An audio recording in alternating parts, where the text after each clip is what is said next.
രാമ ഹരേ ഹരേ. ഹരേ കൃഷ്ണ കൃഷ്ണ കൃഷ്ണ ഹരേ ഹരേ, ഹരേ രാമ രാമ രാമ ഹരേ ഹരേ. ഹരേ കൃഷ്ണ കൃഷ്ണ കൃഷ്ണ ഹരേ ഹരേ, ഹരേ രാമ രാമ രാമ ഹരേ ഹരേ. ഹരേ കൃഷ്ണ കൃഷ്ണ കൃഷ്ണ ഹരേ ഹരേ, ഹരേ രാമ രാമ രാമ ഹരേ ഹരേ. ഹരേ കൃഷ്ണ കൃഷ്ണ കൃഷ്ണ ഹരേ ഹരേ, ഹരേ രാമ രാമ രാമ ഹരേ ഹരേ. ഹരേ കൃഷ്ണ കൃഷ്ണ കൃഷ്ണ ഹരേ ഹരേ, ഹരേ രാമ രാമ രാമ ഹരേ ഹരേ. ഹരേ കൃഷ്ണ കൃഷ്ണ കൃഷ്ണ ഹരേ ഹരേ, ഹരേ രാമ രാമ രാമ ഹരേ ഹരേ. ഹരേ കൃഷ്ണ കൃഷ്ണ കൃഷ്ണ ഹരേ ഹരേ, ഹരേ രാമ രാമ രാമ ഹരേ ഹരേ. ഹരേ കൃഷ്ണ കൃഷ്ണ ഹരേ ഹരേ, ഹരേ രാമ രാമ രാമ ഹരേ ഹരേ. ഹരേ കൃഷ്ണ മാതാജി. ഹരേ കൃഷ്ണ. പ്രണാം മാതാജി. ഹരേ രാമ രാമ രാമ ഹരേ ഹരേ. ഹരേ കൃഷ്ണ. പ്രണാം മാതാജി. ഹരേ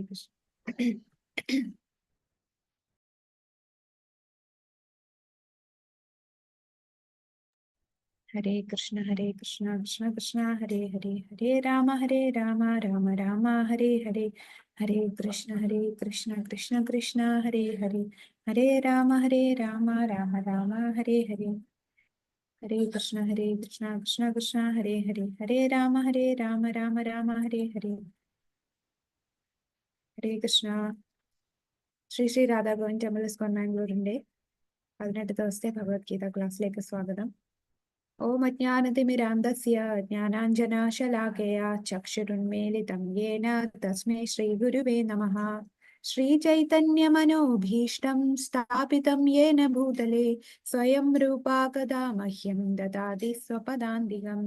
വന്ദേഹം ശ്രീഗുരു ശ്രീയുതപദകമലം ശ്രീഗുരു വൈഷ്ണവാംശ ശ്രീരൂപം സാഗ്രജാതം സഹഗണ രഘുനാഥാന്വിതം ത്വം സജീവം സാദ്വൈതം സാവധൂതം പരിജനസഹിതം കൃഷ്ണ ചൈതന്യദേവം ശ്രീരാധാകൃഷ്ണപാദാൻ സഹഗണ ലളിതാ ശ്രീവിശാഖാന്വിതാംശ്ച. ഹേ കൃഷ്ണ കരുണാ സിന്ധു ദീനബന്ധോ ജഗത്പദേ ഗോപേശ ഗോപികാകാന്ത രാധാകാന്ത നമോസ്തുതേ.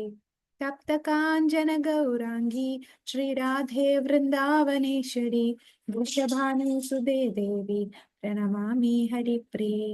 വാഞ്ചാകൽപതരുഭ്യശ്ച കൃപാ സിന്ധുഭ്യ ഏവ ച പതിതാനാം പാവനേഭ്യോ വൈഷ്ണവേഭ്യോ നമോ നമഃ. നമോ വിഷ്ണുപാദായ കൃഷ്ണപ്രേഷ്ഠായ ഭൂതലേ ശ്രീമതേ ഭക്തിവേദാന്ത സ്വാമിനിധി നാമിനേ. നമസ്തേ സരസ്വതേ ദേവേ ഗൗരവാണി പ്രചാരിണി നിർവിശേഷശൂന്യവാദി പാശ്ചാത്യദേശധാരിണി. ജയ ശ്രീകൃഷ്ണ ചൈതന്യ പ്രഭു നിത്യാനന്ദ ശ്രീ അദ്വൈത ഗദാധര ശ്രീവാസാദി ഗൗരഭക്തവൃന്ദ. ഹരേ കൃഷ്ണ കൃഷ്ണ കൃഷ്ണ ഹരേ ഹരേ, ഹരേ രാമ രാമ രാമ ഹരേ ഹരേ. ഹരേ കൃഷ്ണ കൃഷ്ണ കൃഷ്ണ ഹരേ ഹരേ, ഹരേ രാമ രാമ രാമ ഹരേ ഹരേ. ഹരേ കൃഷ്ണ കൃഷ്ണ കൃഷ്ണ ഹരേ ഹരേ, ഹരേ രാമ രാമ രാമ ഹരേ ഹരേ. ഹരേ കൃഷ്ണ. എല്ലാവർക്കും ഇന്നത്തെ ക്ലാസ്സിലേക്ക് സ്വാഗതം. അപ്പോൾ കഴിഞ്ഞ ക്ലാസ്സിൽ നമ്മൾ ആദ്യത്തെ അധ്യായം കണ്ടു. കഴിഞ്ഞ ദിവസം കുറച്ച് സ്പീഡിലാണ് നമ്മൾ പോയത്, കാരണം എനിക്ക് ഈ ഒരു 1 hour ടൈം മാത്രമേ ഉള്ളൂ. ഈ 1 മണിക്കൂർ കൊണ്ട് 9 മണിയാകുമ്പം ഇത് സ്റ്റോപ്പ് ചെയ്യണം, കാരണം ഇതേ ലിങ്കിൽ അടുത്ത ക്ലാസ് ഉണ്ട്. അപ്പൊ നമുക്ക് ജസ്റ്റ് കഴിഞ്ഞ ക്ലാസ്സിൽ പഠിച്ചത് എന്താണെന്ന് ഒന്നുകൂടെ നോക്കാം. അപ്പൊ ആദ്യം നമ്മൾ മനസ്സിലാക്കി ഭഗവത്ഗീത മഹാഭാരതത്തിന്റെ ഭാഗമാണ്. മഹാഭാരതത്തില് ഭീഷ്മപർവത്തിന്റെ അവസാന ഭാഗത്താണ് ഭഗവത്ഗീത വരുന്നത്. മൊത്തം 18 അധ്യായങ്ങളാണ്. ഈ 18 അധ്യായങ്ങളിൽ മൊത്തം എത്ര ശ്ലോകങ്ങളുണ്ട്? 700 ശ്ലോകങ്ങളാണ് നമുക്കുള്ളത്. ഭഗവത്ഗീതയിൽ മൊത്തം 700 ശ്ലോകങ്ങൾ. ഇനി ഈ ഭഗവത്ഗീതയിൽ നമ്മൾ കാണുന്നത് എന്താണ്? ഭഗവാൻ കൃഷ്ണനും അർജുനനും തമ്മിലുള്ള ഡയലോഗാണ്, സംഭാഷണമാണ്. ഭഗവാൻ കൃഷ്ണനും അർജുനനും മാത്രമല്ല, വേറെ രണ്ടുപേരുടെ സംഭാഷണം കൂടെ ഇതിൽ വരുന്നുണ്ട്. അതാരൊക്കെയാണ്? ഭഗവാൻ കൃഷ്ണനും അർജുനനും കൂടാതെ രണ്ടുപേരുടെ സംഭാഷണം കൂടെ വരുന്നത്. അത് ആ രണ്ടുപേരാരൊക്കെയാണ്?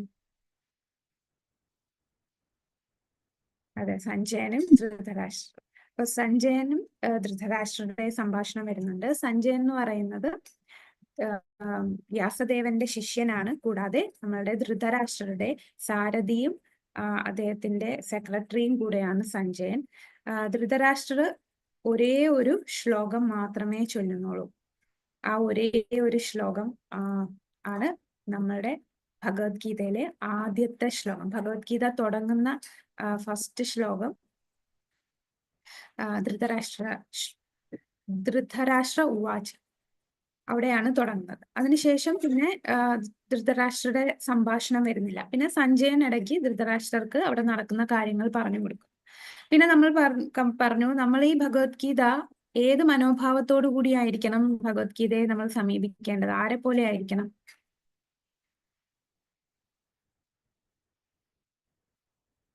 ആരുടെ പോലെ ആയിരിക്കണം നമ്മൾ ഭഗവത്ഗീത? ആരുടെ മനോഭാവം? അർജുനന്റെ ആണോ ദുര്യോധനന്റെ ആണോ? നമ്മൾ ഒരേ സന്ദർഭത്തില് ഒരേ സ്ഥലത്ത് മൂന്ന് പേരുടെ കണ്ടു അല്ലേ? സഞ്ജയ്, ധൃതരാഷ്ട്ര, ദുര്യോധനൻ, അർജുനൻ. ആരുടെ മനോഭാവത്തിൽ നമ്മൾ ഭഗവത്ഗീത കേട്ടാലാണ് നമുക്കിത് മനസ്സിലാക്കാൻ സാധിക്കുക? അർജുനൻ. അതെ, അർജുനന്റെ മനോഭാവത്തിൽ. അർജുനൻ അല്ലാതെ ധൃതരാഷ്ട്ര ഭഗവത്ഗീത മൊത്തവും കേട്ടു, സഞ്ജയൻ എല്ലാം പറഞ്ഞു കൊടുക്കുന്നു. പക്ഷെ ധൃതരാഷ്ട്രർക്ക് ഒരു മാറ്റവും സംഭവിച്ചില്ല. ധൃതരാഷ്ട്ര അത്രയും പുത്രവാത്സല്യത്താൽ ബന്ധിതനായിരുന്നു. ഇത്രയും കേട്ടിട്ടും എന്റെ മക്കൾ ജയിക്കണം എന്നുള്ള ചിന്തയിൽ തന്നെ നിൽക്കുകയായിരുന്നു ധൃതരാഷ്ട്രർ. എന്നാൽ അർജുനൻ അത് കേട്ട് കരിഷ്യേ വചനം തവ, അങ്ങ് എന്തു പറയുന്നു അതുപോലെ ഞാൻ ചെയ്യാമെന്ന് അത് ഫുള്ള് ഭഗവാനിൽ ശരണം പ്രാപിച്ച് നമ്മൾ ഇത് കേൾക്കും. അപ്പൊ നമ്മൾ ആ വിശ്വാസത്തോടു കൂടി ഭഗവത്ഗീതയെ സമീപിച്ചാലേ നമുക്ക് ആ ഭഗവത്ഗീതയിലെ ജ്ഞാനം നമ്മളിൽ ഉൾക്കൊള്ളുകയുള്ളൂ. അതാണ് നമ്മൾ മനസ്സിലാക്കിയത്. പിന്നീട് ധൃതരാഷ്ട്രരുടെ ആ ഉത്കണ്ഠ നമ്മൾ കണ്ടു ആദ്യത്തെ ശ്ലോകത്തില്. അതിനുശേഷം ആരാണ്? നമ്മുടെ സഞ്ജയൻ പറയുന്നു, അങ്ങയുടെ മകൻ ഈ സൈന്യത്തെ കണ്ടിട്ട് ഒരാളുടെ അടുത്തേക്ക് പോയി എന്ന് പറഞ്ഞു. അത് ആരുടെ അടുത്താണ് പോയത്? കൗരവരും പാണ്ഡവരും എല്ലാരും യുദ്ധം ചെയ്യാൻ തയ്യാറായി നിൽക്കുകയാണ്. അപ്പൊ ഈ പാണ്ഡവരുടെ സൈന്യം സജ്ജമാക്കിയിരിക്കുന്ന കണ്ടപ്പോൾ ദുര്യോധനന് ആകെ ടെൻഷനായി. ദുര്യോധനൻ നേരെ ആരടുത്ത് ചെന്നു? ഭീഷ്മരല്ല, ആദ്യം പോയത് തന്റെ ഗുരു ആയിട്ടുള്ള ദ്രോണാചാര്യരുടെ അടുത്താണ്. കാരണം അവിടെ ഈ സൈന്യത്തെ റെഡിയാക്കി വെച്ചിരിക്കുന്നത്, അവിടുത്തെ കമാൻഡോ എന്ന് പറയുന്നത് ദൃഷ്ടദ്യുമ്നനാണ്, ദ്രുപദ പുത്രനായിട്ടുള്ള ദൃഷ്ടദ്യുമ്നൻ. അപ്പൊ ആ ദൃഷ്ടദ്യുമ്നൻ ജനിച്ചത് തന്നെ ദ്രോണാചാര്യരെ വധിക്കാനാണ്. അപ്പോ ആ ദൃഷ്ടദ്യുമ്നന് ആയുധകലകളെല്ലാം പഠിപ്പിച്ചു കൊടുത്തതും ആരാണ്? ദ്രോണാചാര്യർ തന്നെയാണ്. അപ്പോ അത് ഒന്ന് ബോധ്യപ്പെടുത്താൻ വേണ്ടി, അതൊന്ന് കുത്തി സംസാരിക്കാനായിട്ട് നേരെ ദ്രോണാചാര്യരുടെ അടുത്ത് ചെന്ന് കാര്യങ്ങൾ പറയാണ്. പിന്നീട് ഭീഷ്മരടുത്ത് ചെല്ലുന്നുണ്ട്. പിന്നെ എല്ലാരെയും പുകഴ്ത്തി പറയുന്നുണ്ട്. വളരെ ഡിപ്ലോമാറ്റിക് ആയിട്ടാണ് ദുര്യോധന എല്ലാം എല്ലാരെയും പുകഴ്ത്തുകയും പിന്നെ അവരെ ഒന്ന് സൂചനകളൊക്കെ കൊടുക്കുകയും ഒക്കെ ചെയ്യുന്നത്. പിന്നീട് ആദ്യം ശംഖൂതുന്നത് ആരാണ്?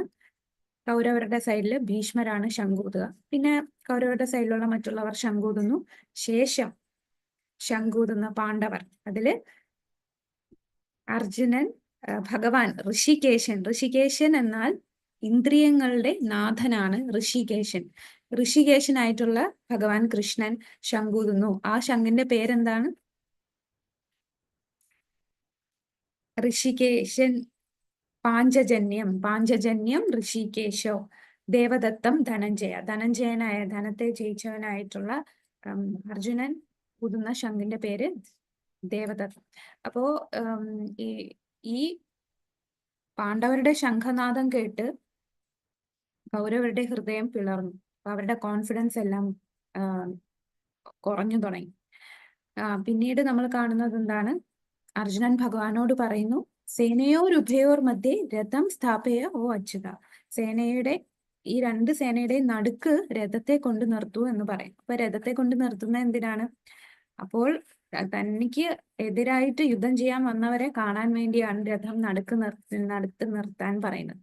അങ്ങനെ ഭഗവാൻ നടുക്ക് കൊണ്ട് നിർത്തുന്നു. അതിനുശേഷം അദ്ദേഹം കാണുന്ന എന്താണ്? അവിടെ ആ സൈന്യത്തില് തന്റെ പിതാമഹനും ഗുരുജനങ്ങളും തന്റെ സഹോദര തുല്യരായിട്ടുള്ളവർ, പുത്രന് തുല്യരായിട്ടുള്ളവർ, പിതാവിന് തുല്യരായിട്ടുള്ളവർ എല്ലാവരും നിൽക്കുന്നു. അങ്ങനെ അർജുനൻ യുദ്ധം ചെയ്യാൻ തയ്യാറാകുന്നില്ല. 5 കാരണങ്ങളാണ് അർജുനൻ പറയുന്നത്. താൻ യുദ്ധം ചെയ്യുന്നില്ല എന്ന് പറയാനായിട്ട് 5 കാരണങ്ങൾ. ആ 5 കാരണങ്ങൾ ഏതൊക്കെയാണ്?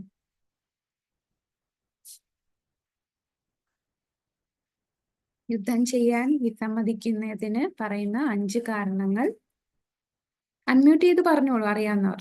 ഓർത്ത് പറഞ്ഞാലും മതി. കറക്റ്റ്. ആദ്യം പറയുന്നത് അനുകമ്പ, കമ്പാഷൻ എന്ന് പറയും. അനുകമ്പ. രണ്ടാമത്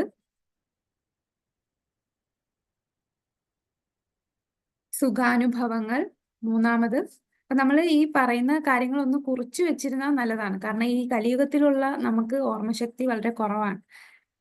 ഒന്നാമത് ആയുസ് കുറവുള്ളവരാണ്, നമുക്ക് ഓർമ്മശക്തിയും കുറവുള്ളവരാണ്.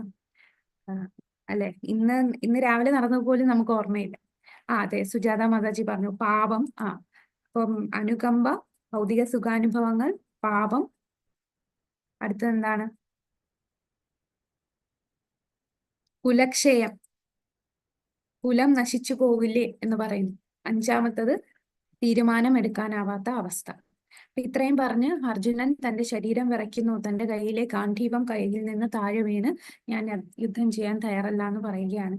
അപ്പോൾ പിന്നീട് നമ്മൾ കണ്ടു 9 കാര്യങ്ങൾ ഭഗവാൻ അർജുനന് വിജയം, തീർച്ചയായിട്ടും പാണ്ഡവർക്ക് വിജയം ആണെന്ന് നമുക്കറിയാം. ആ വിജയിക്കാനുള്ള 9 കാരണങ്ങൾ നമ്മൾ കണ്ടു. അതിൽ ഏറ്റവും പ്രധാനപ്പെട്ടത് എന്താണ്? പാണ്ഡവന്മാർക്കാണ് വിജയം സുനിശ്ചിതം. കാരണം അവരുടെ കൂടെ ആരുണ്ട്? ഋഷികേശനായിട്ടുള്ള ഭഗവാൻ അവരുടെ കൂടെയാണ്. പിന്നെന്താണ്? ഭഗവാൻ എവിടെ ഉണ്ടോ അവിടെ ലക്ഷ്മി ദേവിയുണ്ട്. കൂടാതെ അർജുനന്റെ രഥത്തില് ഹനുമാന്റെ സാന്നിധ്യമുണ്ട്. അല്ലെ, മോക്ഷത ഏകാദശിയിലാണ് ഈ യുദ്ധം നടക്കുന്നത്. അങ്ങനെ ഒരുപാട് കാര്യങ്ങൾ, തെക്ത ജീവിത 9 കാരണങ്ങൾ നമ്മൾ കണ്ടു. ഇനി നമുക്ക് രണ്ടാമത്തെ അധ്യായത്തിലേക്ക് കടക്കാം. ഗീത വിഷയ സംഗ്രഹം. അപ്പൊ ഈ രണ്ടാമത്തെ അധ്യായത്തിൽ കടക്കുന്നതിന് മുമ്പോൾ ഇവിടെ ഇനിയാണ് ഭഗവാൻ സംസാരിക്കാൻ പോകുന്നത്. ആദ്യത്തെ അധ്യായത്തിൽ ഭഗവാൻ ഒന്നും പറഞ്ഞിട്ടില്ല. ഭഗവാൻ എല്ലാം ക്ഷമയോടെ കേട്ടുകൊണ്ടിരിക്കണം. അതാണ് ഒരു ടീച്ചറിന്റെയും സ്റ്റുഡന്റിന്റെയും ഒരു ക്വാളിറ്റിയാണ്. ടീച്ചറിന്റെ ക്വാളിറ്റി അതാണ്. ഒരു സ്റ്റുഡന്റ്, വിദ്യാർത്ഥി കാര്യങ്ങൾ പറയുമ്പോൾ ക്ഷമയോടെ അധ്യാപക കേട്ടുകൊണ്ടിരിക്കുക. അപ്പൊ ആ ഒരു ക്വാളിറ്റി, ഒരു ബെസ്റ്റ് ടീച്ചറാണ് ഭഗവാൻ നമുക്ക് കാണിച്ചു തരിക. അപ്പൊ ഭഗവാൻ എല്ലാം ക്ഷമയോടെ കേട്ടുകൊണ്ടിരുന്നു. ഈ അധ്യായത്തിലാണ് ഇനി ഭഗവാൻ സംസാരിക്കാൻ പോകുന്നത്. അപ്പൊ ഇതിലേക്ക് കടക്കുന്നതിന് മുമ്പ് നമ്മൾ ആദ്യം കാണുന്നത്, നമുക്ക് എല്ലാവർക്കും ഒരു തെറ്റിദ്ധാരണ ഉണ്ട്. പൊതുവെ ഏറ്റവും ഭഗവാന് രൂപമുണ്ടോ ഇല്ലയോ? ഭഗവാൻ എന്ന് പറഞ്ഞാൽ ബ്രഹ്മമാണ്. ബ്രഹ്മമാണ് എല്ലാം. ബ്രഹ്മത്തിൽ ലയിക്കുകയാണ് നമ്മളുടെ അവസാനം നമുക്ക് മുക്തി ലഭിക്കുക എന്ന് പറഞ്ഞാൽ ബ്രഹ്മത്തിൽ ലയിക്കുക എന്നൊരു തെറ്റിദ്ധാരണയുണ്ട്. അപ്പൊ ഇവിടെ പറയുന്നത്, ശ്രീമദ് ഭാഗവതത്തിലെ ഒരു ശ്ലോകത്തിൽ പറയുന്നുണ്ട്, വദന്തി തത്വം യജ്ഞാനമദ്വയം ബ്രഹ്മേതി പരമാത്മേതി ഭഗവാൻ ഇതി ശബ്ദതി. അപ്പം ഭഗവാൻ എന്ന് പറഞ്ഞാൽ 3 തലത്തിലാണ് നമുക്ക് ഭഗവത് സാക്ഷാത്കാരം ഉള്ളത്. 1 ബ്രഹ്മൻ, 2 പരമാത്മ, ഭഗവാൻ. അതിൽ ഏറ്റവും താഴത്തെ തട്ടിലാണ് ബ്രഹ്മൻ സാക്ഷാത്കാരം കിട്ടുന്നത്. അപ്പൊ ബ്രഹ്മതലം എന്ന് പറഞ്ഞാൽ ബ്രഹ്മത്തിൽ ലയിക്കുന്ന ഒരു സ്റ്റേജ് ഉണ്ട്, അതില്ല എന്ന് പറയുന്നില്ല. പക്ഷെ അത് മാത്രമല്ല, അതിന് മുകളിലാണ് പരമാത്മാ സാക്ഷാത്കാരം. ഏറ്റവും മുകളിലുള്ളതാണ് ഭഗവത് സാക്ഷാത്കാരം. അപ്പൊ കേരളത്തില് 99% ആധ്യാത്മികവാദികളും ബ്രഹ്മവാദികളാണ്. അവരെ സംബന്ധിച്ച് ബ്രഹ്മമാണ് എല്ലാം. അരൂപിയായിട്ടുള്ള ആ ബ്രഹ്മത്തിലാണ് അവര് സുപ്രീമായിട്ട് കാണുന്നത്, രൂപമില്ലാത്ത അവസ്ഥ. പക്ഷെ അതല്ല എന്ന് നമുക്ക് ശ്രീമദ് ഭാഗവതം പറഞ്ഞു തരുന്നുണ്ട്. അത് ഏറ്റവും താഴത്തെ തട്ടാണ്. അതിന് നമുക്കൊരു ഉദാഹരണം നോക്കാം. സൂര്യനെ ഉദാഹരണമായിട്ട് എടുക്കാം. അപ്പൊ സൂര്യന് പ്രകാശമുണ്ട്, സൂര്യഗോളമുണ്ട്, പിന്നെ സൂര്യന്റെ ഉള്ളില്, ആ ഗോളത്തിന്റെ അകത്ത് ഒരു വ്യക്തിയുണ്ട്, സൂര്യദേവനുണ്ട്. ആ സൂര്യദേവനാണ് ഈ ഗ്രഹത്തെ എല്ലാം ഈ സൂര്യനെ ചലിപ്പിച്ചുകൊണ്ടിരിക്കുന്നത് ഈ സൂര്യദേവനാണ്. അപ്പോൾ നമ്മൾ ഈ കാണുന്ന ഈ പ്രകാശം മാത്രമേ ഉള്ളൂ. അപ്പൊ വിചാരിക്കും ഈ പ്രകാശമാണ് എല്ലാം. അല്ല, ആ പ്രകാശത്തിനപ്പുറം അതിന് അപ്പുറം ഒരു ഗോളമുണ്ട്.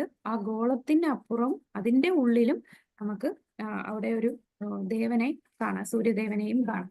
അപ്പൊ അത് ഉള്ളിലോട്ട് ചെന്നാലേ അത് മനസ്സിലാവും. ഇത് പുറമേ കാണുന്നതാണ് എല്ലാം എന്ന് കരുതുന്നത് തെറ്റാണ്. ഇതിന് ഉദാഹരണം വേറൊരു ശ്രീല പ്രഭുപാദർ പറഞ്ഞ ഒരു എക്സാമ്പിൾ ആണ്. ഒരു ഗ്രാമത്തില് ട്രെയിൻ വരികയാണ്. അപ്പൊ ആ ഗ്രാമത്തിൽ ട്രെയിൻ എന്താന്ന് അവർ കണ്ടിട്ടേ ഇല്ല. അപ്പൊ ആദ്യമായിട്ട് ട്രെയിൻ വരുന്നുണ്ട്, ഒരു തീവണ്ടി വരുന്നു. ആ തീവണ്ടി എങ്ങനെ ഇരിക്കുമെന്ന് അവർക്ക് അറിയില്ല, തീവണ്ടിയെ കണ്ടാൽ എങ്ങനെയാണ്. അങ്ങനെ ഈ തീവണ്ടി വരുമ്പോ ആദ്യം കാണുന്ന അത് ആ തീവണ്ടിയുടെ വെളിച്ചമാണ് ഇവർ കാണുന്നത്. അപ്പോ അത് കണ്ടിട്ട് കുറെ പേര് ഓടി ചെന്നിട്ട്, ഓ അതൊരു വെളിച്ചമാണ്, തീവണ്ടി എന്ന് പറഞ്ഞാൽ ഒരു വെളിച്ചമാണ്, ആ വെളിച്ചമാണ് എല്ലാം എന്ന് ചിന്തിക്കുന്നു. എന്നാൽ കുറച്ചുകൂടെ വെയിറ്റ് ചെയ്ത് നിന്നവർ നോക്കിയപ്പോ ഇതിങ്ങനെ പാമ്പ് പോലെ ഈ തീവണ്ടി പോകുന്നു. അപ്പൊ അത് വെളിച്ചമല്ല, അതിനൊരു രൂപമുണ്ട്, അതിങ്ങനെ പാമ്പ് പോലെയാണ് ഇരിക്കുന്നത്, വെളിച്ചം മാത്രമല്ല എന്ന് മനസ്സിലാക്കി. എന്നാൽ കുറച്ചുകൂടെ വെയിറ്റ് ചെയ്ത് നിന്നവർ ആ തീവണ്ടി നിർത്തി ആ തീവണ്ടിക്ക് ഉള്ളിലേക്ക് കയറിയപ്പോൾ ഇതിന്റെ അകത്ത് വേറെ കുറെ ആൾക്കാർ ഇരിപ്പുണ്ട് എന്ന് മനസ്സിലായി.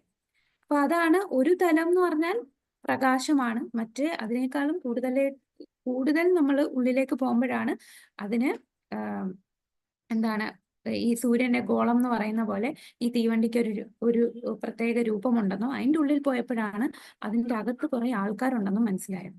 ഇനി വേറൊരു ഉദാഹരണം നമ്മൾ പറയുവാണെങ്കിൽ, ഒരു മല ദൂരെ നിന്ന് നോക്കുമ്പോൾ ആ മലയുടെ ഒരു ഷേപ്പ് മാത്രമേ നമുക്ക് കാണാൻ സാധിക്കുകയുള്ളൂ. എന്നാൽ കുറച്ചുകൂടെ അടുത്തോട്ട് ചെല്ലുമ്പോൾ ആ മലയ്ക്കില് കുറെ മരങ്ങൾ കാണാൻ പറ്റും.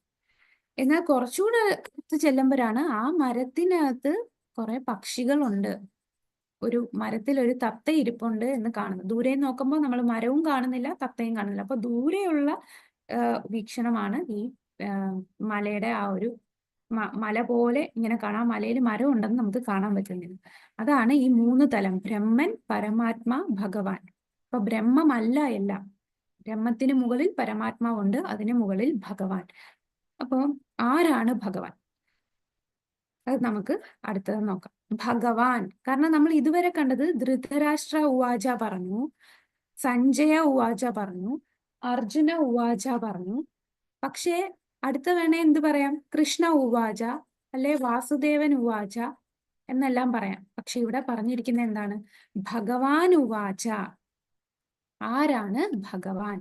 ഭഗവാൻ എന്നാൽ പരാശരമുനി. പരാശരമുനി എന്ന് പറയുന്നത് വ്യാസദേവന്റെ പിതാവാണ്. വേദവ്യാസന്റെ പിതാവായിട്ടുള്ള പരാശരമുനി ഭഗവാൻ എന്ന വാക്കിന് പറഞ്ഞിരിക്കുന്നത്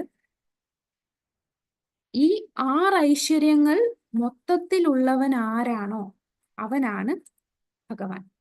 ഇപ്പൊ നമ്മളൊരു ഉദാഹരണം പറഞ്ഞാൽ, ചില ആൾക്കാര് ഒരു വ്യക്തി നമ്മള് പറയൂ അവന് വലിയ ഭാഗ്യവാനാണ്. ഭാഗ്യവാനാന്ന് പറയുന്നത് എന്ത് നോക്കിയിട്ടായിരിക്കും? ഒന്നെങ്കിൽ അയാൾക്ക് നല്ല പൈസയുള്ള, നല്ല സമ്പത്തുള്ള ആളായിരിക്കും, അല്ലെങ്കിൽ കാണാൻ നല്ല സൗന്ദര്യമുള്ള ആളായിരിക്കും, അല്ലെങ്കിൽ വലിയ ശക്തിശാലിയായിരിക്കും, അല്ലെങ്കിൽ ഭയങ്കര ഇന്റലിജന്റ് ആയിട്ടുള്ള ബുദ്ധിമാനായിരിക്കും. അപ്പൊ ഇങ്ങനെയുള്ള വ്യക്തികളെയാണ് നമ്മൾ ആരാധിക്കുന്നത്, നമ്മൾ ഫാൻ ആകുന്നത്. അപ്പോൾ ഈ സൗന്ദര്യം, സമ്പത്ത്, കീർത്തി, ജ്ഞാനം, വൈരാഗ്യം, ശക്തി, ഇങ്ങനെയുള്ള കാര്യങ്ങൾ, ഈ 5 6 കാര്യങ്ങൾ. ഐശ്വര്യസ്യ സമഗ്രസ്യ വീര്യസ്യ വിഷയശ്രിയ, ഇതാണ് സംസ്കൃതത്തില് പരാശരമുനി പറഞ്ഞ ശ്ലോകം. അപ്പം അദ്ദേഹത്തിന്റെ ഐശ്വര്യം, സമ്പത്ത്, അദ്ദേഹത്തിന്റെ ശക്തി, കീർത്തി, ജ്ഞാനം, വൈരാഗ്യം, സൗന്ദര്യം, ഇത് മൊത്തത്തിൽ ഉള്ള വ്യക്തി ആരാണോ, ഇതെല്ലാം ഉള്ള വ്യക്തി ആരാണോ അദ്ദേഹമാണ് ഭഗവാൻ. ഇപ്പൊ നമ്മള് ഭൗതിക ലോകത്ത് നോക്കിയാലും ഇതെല്ലാം എല്ലാവർക്കും കാണില്ല. ചിലർക്ക് നല്ല സമ്പത്ത് കാണും, പക്ഷെ അവർക്ക് സൗന്ദര്യം കാണണമെന്നില്ല. ചിലർക്ക് സൗന്ദര്യവും സമ്പത്തും കാണും, പക്ഷെ അവർക്ക് ജ്ഞാനം ഉണ്ടാകണമെന്നില്ല, ശക്തി ഉണ്ടാകണമെന്നില്ല, എന്തെങ്കിലുമൊക്കെ കുറവ് കാണും. ഇതെല്ലാം മൊത്തത്തിലുള്ളവൻ ആരാണോ അവനാണ് ഭഗവാൻ. അപ്പൊ ഭഗവാൻ ഉവാച എന്നാണ് നമ്മൾ കാണുന്നത്. അപ്പൊ ഭഗവാന്റെ സൗന്ദര്യത്തെ പറയുന്നത് കോടിക്കണക്കിന് കന്ദർപ്പ കോടി കമനീയ വിശേഷ ശോഭ. കോടിക്കണക്കിന് കാമദേവന്മാരാൽ ആരാധിക്കപ്പെടുന്ന, കാമദേവന്മാർ പോലും അട്രാക്ട് ചെയ്യുന്ന, ആകർഷിക്കുന്ന അത്ര സൗന്ദര്യമാണ് ഭഗവാനുള്ളത്. ഭഗവാന്റെ സൗന്ദര്യത്തെ കവച്ചു വെക്കാൻ ആർക്കും സാധിക്കുന്നില്ല. ഭഗവാന്റെ സമ്പത്ത്, ഈ കാണുന്ന പ്രപഞ്ചം മൊത്തവും സൃഷ്ടിച്ചത് ഭഗവാനാണ്. അപ്പം എല്ലാത്തിന്റെയും സൃഷ്ടാവായിട്ടുള്ള ഈ ഭൗതിക ലോകവും ആത്മീയ ലോകവും എല്ലാം ഭഗവാന്റേതാണ്. ഈ ലോകത്ത് കാണുന്ന ഒന്നും ഭഗവാന്റെ അല്ലാതായിട്ട് ഒന്നുമില്ല. കീർത്തി, ഇന്നും ഈ 5000 വർഷങ്ങൾക്ക് ശേഷവും എത്ര ലക്ഷം വർഷം കഴിഞ്ഞാലും ഭഗവാനെ കുറിച്ച് അറിയാത്ത ആരും കാണില്ല. ശക്തി, ശക്തിക്ക് നമുക്ക് ഏത് ഉദാഹരണം പറയാം?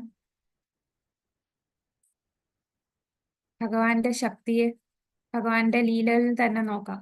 ചെറു കൈയില് അല്ലെ, ചെറുവിരൽ കൊണ്ട് ഗോവർദ്ധന പർവ്വതത്തെ ഉയർത്തി.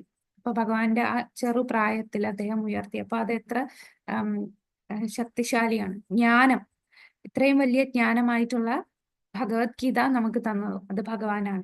വൈരാഗ്യം, ഇത്രയും സൗന്ദര്യവും സമ്പത്തും കീർത്തി ശക്തി ജ്ഞാനം എല്ലാം ഉണ്ടെങ്കിലും അദ്ദേഹം ഇതിലൊന്നും ആകൃഷ്ടനല്ല. അദ്ദേഹം ഈ പ്രപഞ്ചത്തെ തന്നെ സൃഷ്ടിച്ചിട്ട്, ഈ പ്രപഞ്ചത്തിൽ സൃഷ്ടി ചെയ്തിട്ട് ആ പ്രപഞ്ചത്തിൽ ജീവിക്കുന്നവർ ഈശ്വരൻ ഇല്ല എന്ന് പറഞ്ഞ് ജീവിക്കുന്നു. ഭഗവാൻ അതൊന്നും കാര്യമാക്കുന്നില്ല. ഇതെല്ലാം സൃഷ്ടിച്ചിട്ട് അത് നമുക്കങ്ങ് തന്നിരിക്കുകയാണ്, നമുക്ക് ആസ്വദിക്കാനായിട്ട് ഈ ഭൗതിക ലോകം നമുക്ക് തന്നു. അപ്പൊ ഇതെല്ലാം ഉണ്ടായാലും വൈരാഗ്യാണ് ഭഗവാൻ. ഇനി നമുക്ക് ഭഗവാൻ ഭഗവാൻ ഉവാച നമുക്ക് നോക്കാം. അപ്പം അർജുനൻ ഇങ്ങനെ വിഷമിച്ചിരുന്നപ്പോൾ ആദ്യം തന്നെ ടീച്ചർ സ്റ്റുഡന്റിനെ വഴക്ക് പറയാണ് ചെയ്തത്. അപ്പൊ ആ ഒരു ശ്ലോകം ഇതിൽ പറഞ്ഞിട്ടില്ല.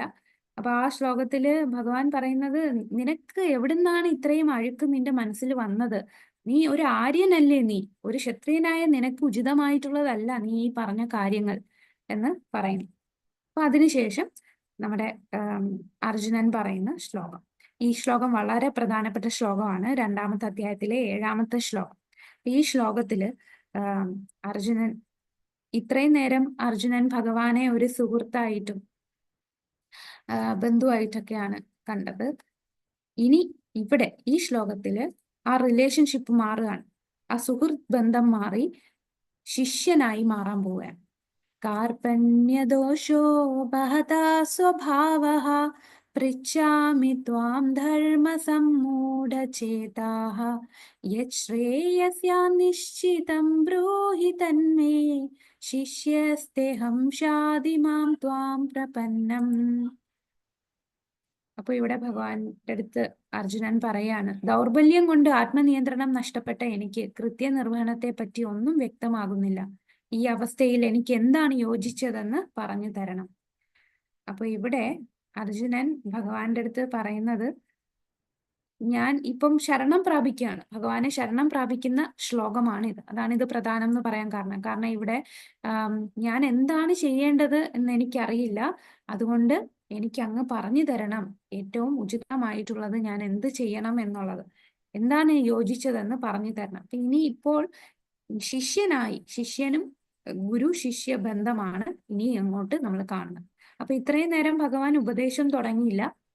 ഇനി ശിഷ്യനായതിനു ശേഷമാണ്, തന്നോട് ശരണം പ്രാപിച്ചതിന് ശേഷമാണ് ഭഗവാൻ ഇനി ഉപദേശം പറയാൻ പോകുന്നത്. ഞാനിപ്പോൾ അങ്ങയെ ശരണം പ്രാപിച്ച ശിഷ്യനാണ്, ദയവായി ഉപദേശം തന്നാൽ. അപ്പൊ ഇതിനു മുമ്പ് വരെ എന്തായിരുന്നു? ഒരു സുഹൃത്തിനെന്ന പോലെ സംസാരിക്കുകയായിരുന്നു. ഈ ഒരു ശ്ലോകത്തോടെ ഭഗവാനിൽ ശരണം പ്രാപിച്ചു, ഞാൻ അങ്ങയുടെ ശിഷ്യനാണ് എന്ന് അർജുനൻ പറയുന്നു. അപ്പോൾ ഭഗവാൻ പറയുന്ന മെസ്സേജ്, അപ്പം കഴിഞ്ഞ അധ്യായത്തിൽ കുറെ ചോദ്യങ്ങൾ ചോദിച്ചു, അതിനുള്ള ഉത്തരങ്ങളെല്ലാം ഇവിടെയുണ്ട്. അപ്പൊ ഇതില് ഏറ്റവും പ്രധാനപ്പെട്ട ശ്ലോകമാണ്.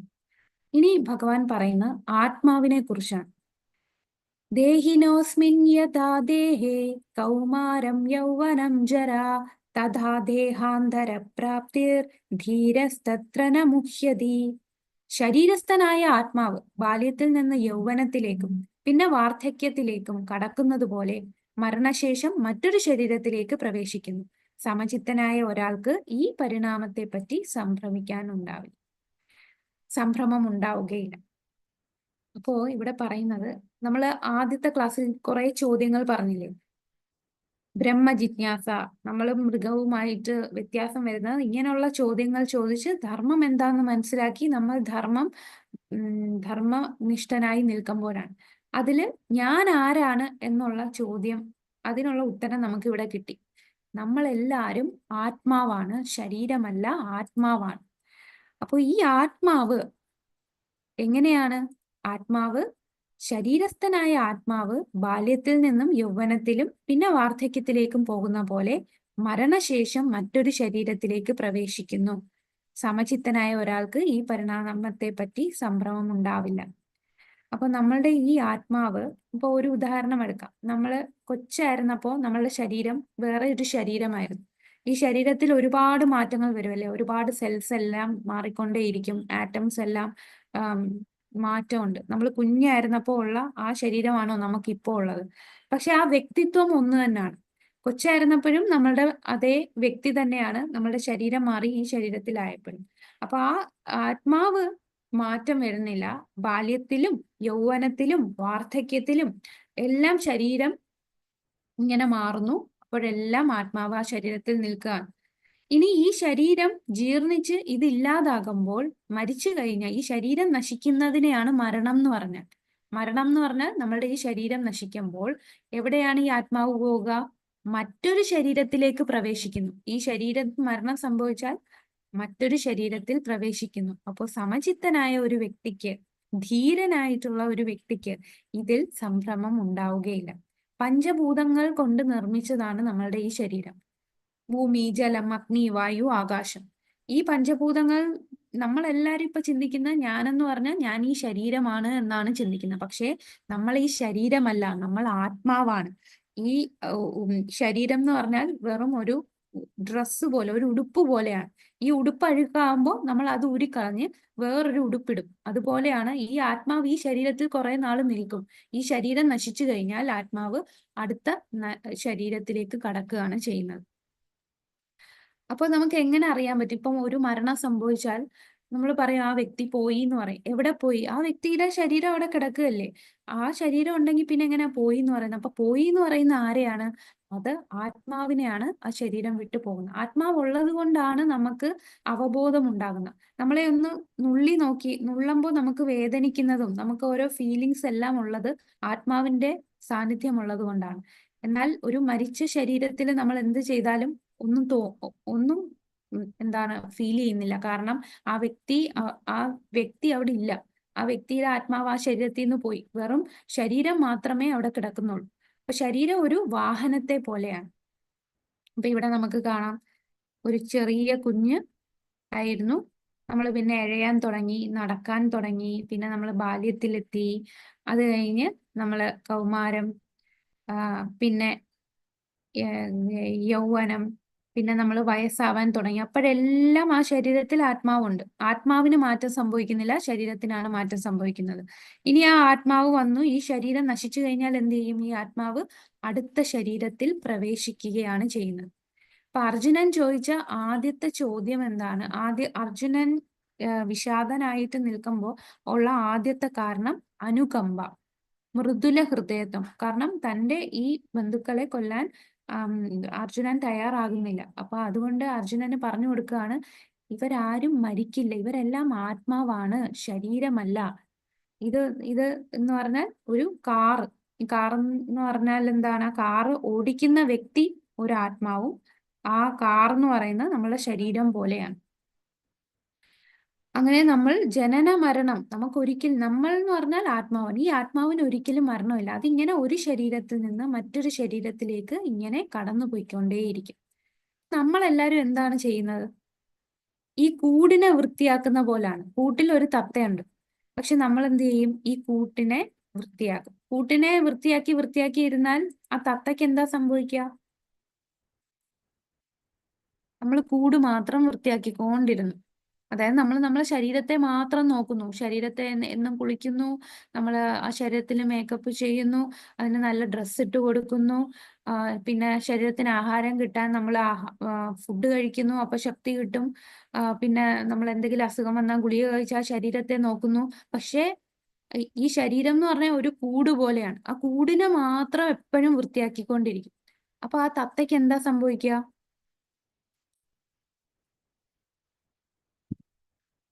ഹരേ കൃഷ്ണ. അവിടെ ആരും ഇല്ലേ?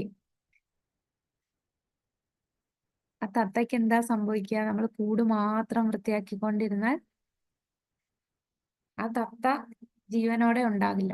നമ്മളെല്ലാരും ഇപ്പൊ അതാണ് ചെയ്യുന്നത്. നമ്മളുടെ ഉള്ളിലെ ആത്മാവിനെ നമ്മൾ മനസ്സിലാക്കുന്നേ ഇല്ല. നമ്മൾ ആത്മാവിനെ നോക്കാതെ നമ്മൾ ഈ ശരീരത്തിനെ മാത്രം, ശരീരം എന്ന് പറഞ്ഞാൽ നമുക്ക് ഒരു കമ്പ്യൂട്ടർ പോലെയാണ്. ആ കമ്പ്യൂട്ടറിനകത്ത് നമുക്ക് തൊടാൻ പറ്റുന്ന, ടൈപ്പ് ചെയ്യാൻ പറ്റുന്ന കീബോർഡ് ഉണ്ട്, മൗസ് ഉണ്ട്, നമുക്ക് സ്ക്രീൻ ഉണ്ട്, പിന്നെ അതിന്റെ അകത്ത് കുറെ സോഫ്റ്റ്വെയർ ഉണ്ട്. ഈ സോഫ്റ്റ്വെയറിന് പറയുന്ന നമ്മുടെ മനസ്സ്, ബുദ്ധി, മിഥ്യാഹങ്കാരം, ഇതെല്ലാം കൊണ്ട് നിർമ്മിച്ചതാണ് നമ്മളുടെ ഈ ശരീരം. പക്ഷെ അതിന്റെ ഉള്ളിലാണ് ആത്മാവിരിക്കുന്നത്. ആത്മാവിനെ നമ്മൾ നോക്കിയില്ല എന്നുണ്ടെങ്കിൽ ഈ ശരീരം നശിച്ചു പോകും. നമ്മളുടെ ഈ ജന്മം തന്നെ വെറുതെയാകും. അപ്പൊ ശരീരത്തിലുള്ള ഈ ആത്മാവിനെയാണ് നമ്മൾ നോക്കേണ്ടത്.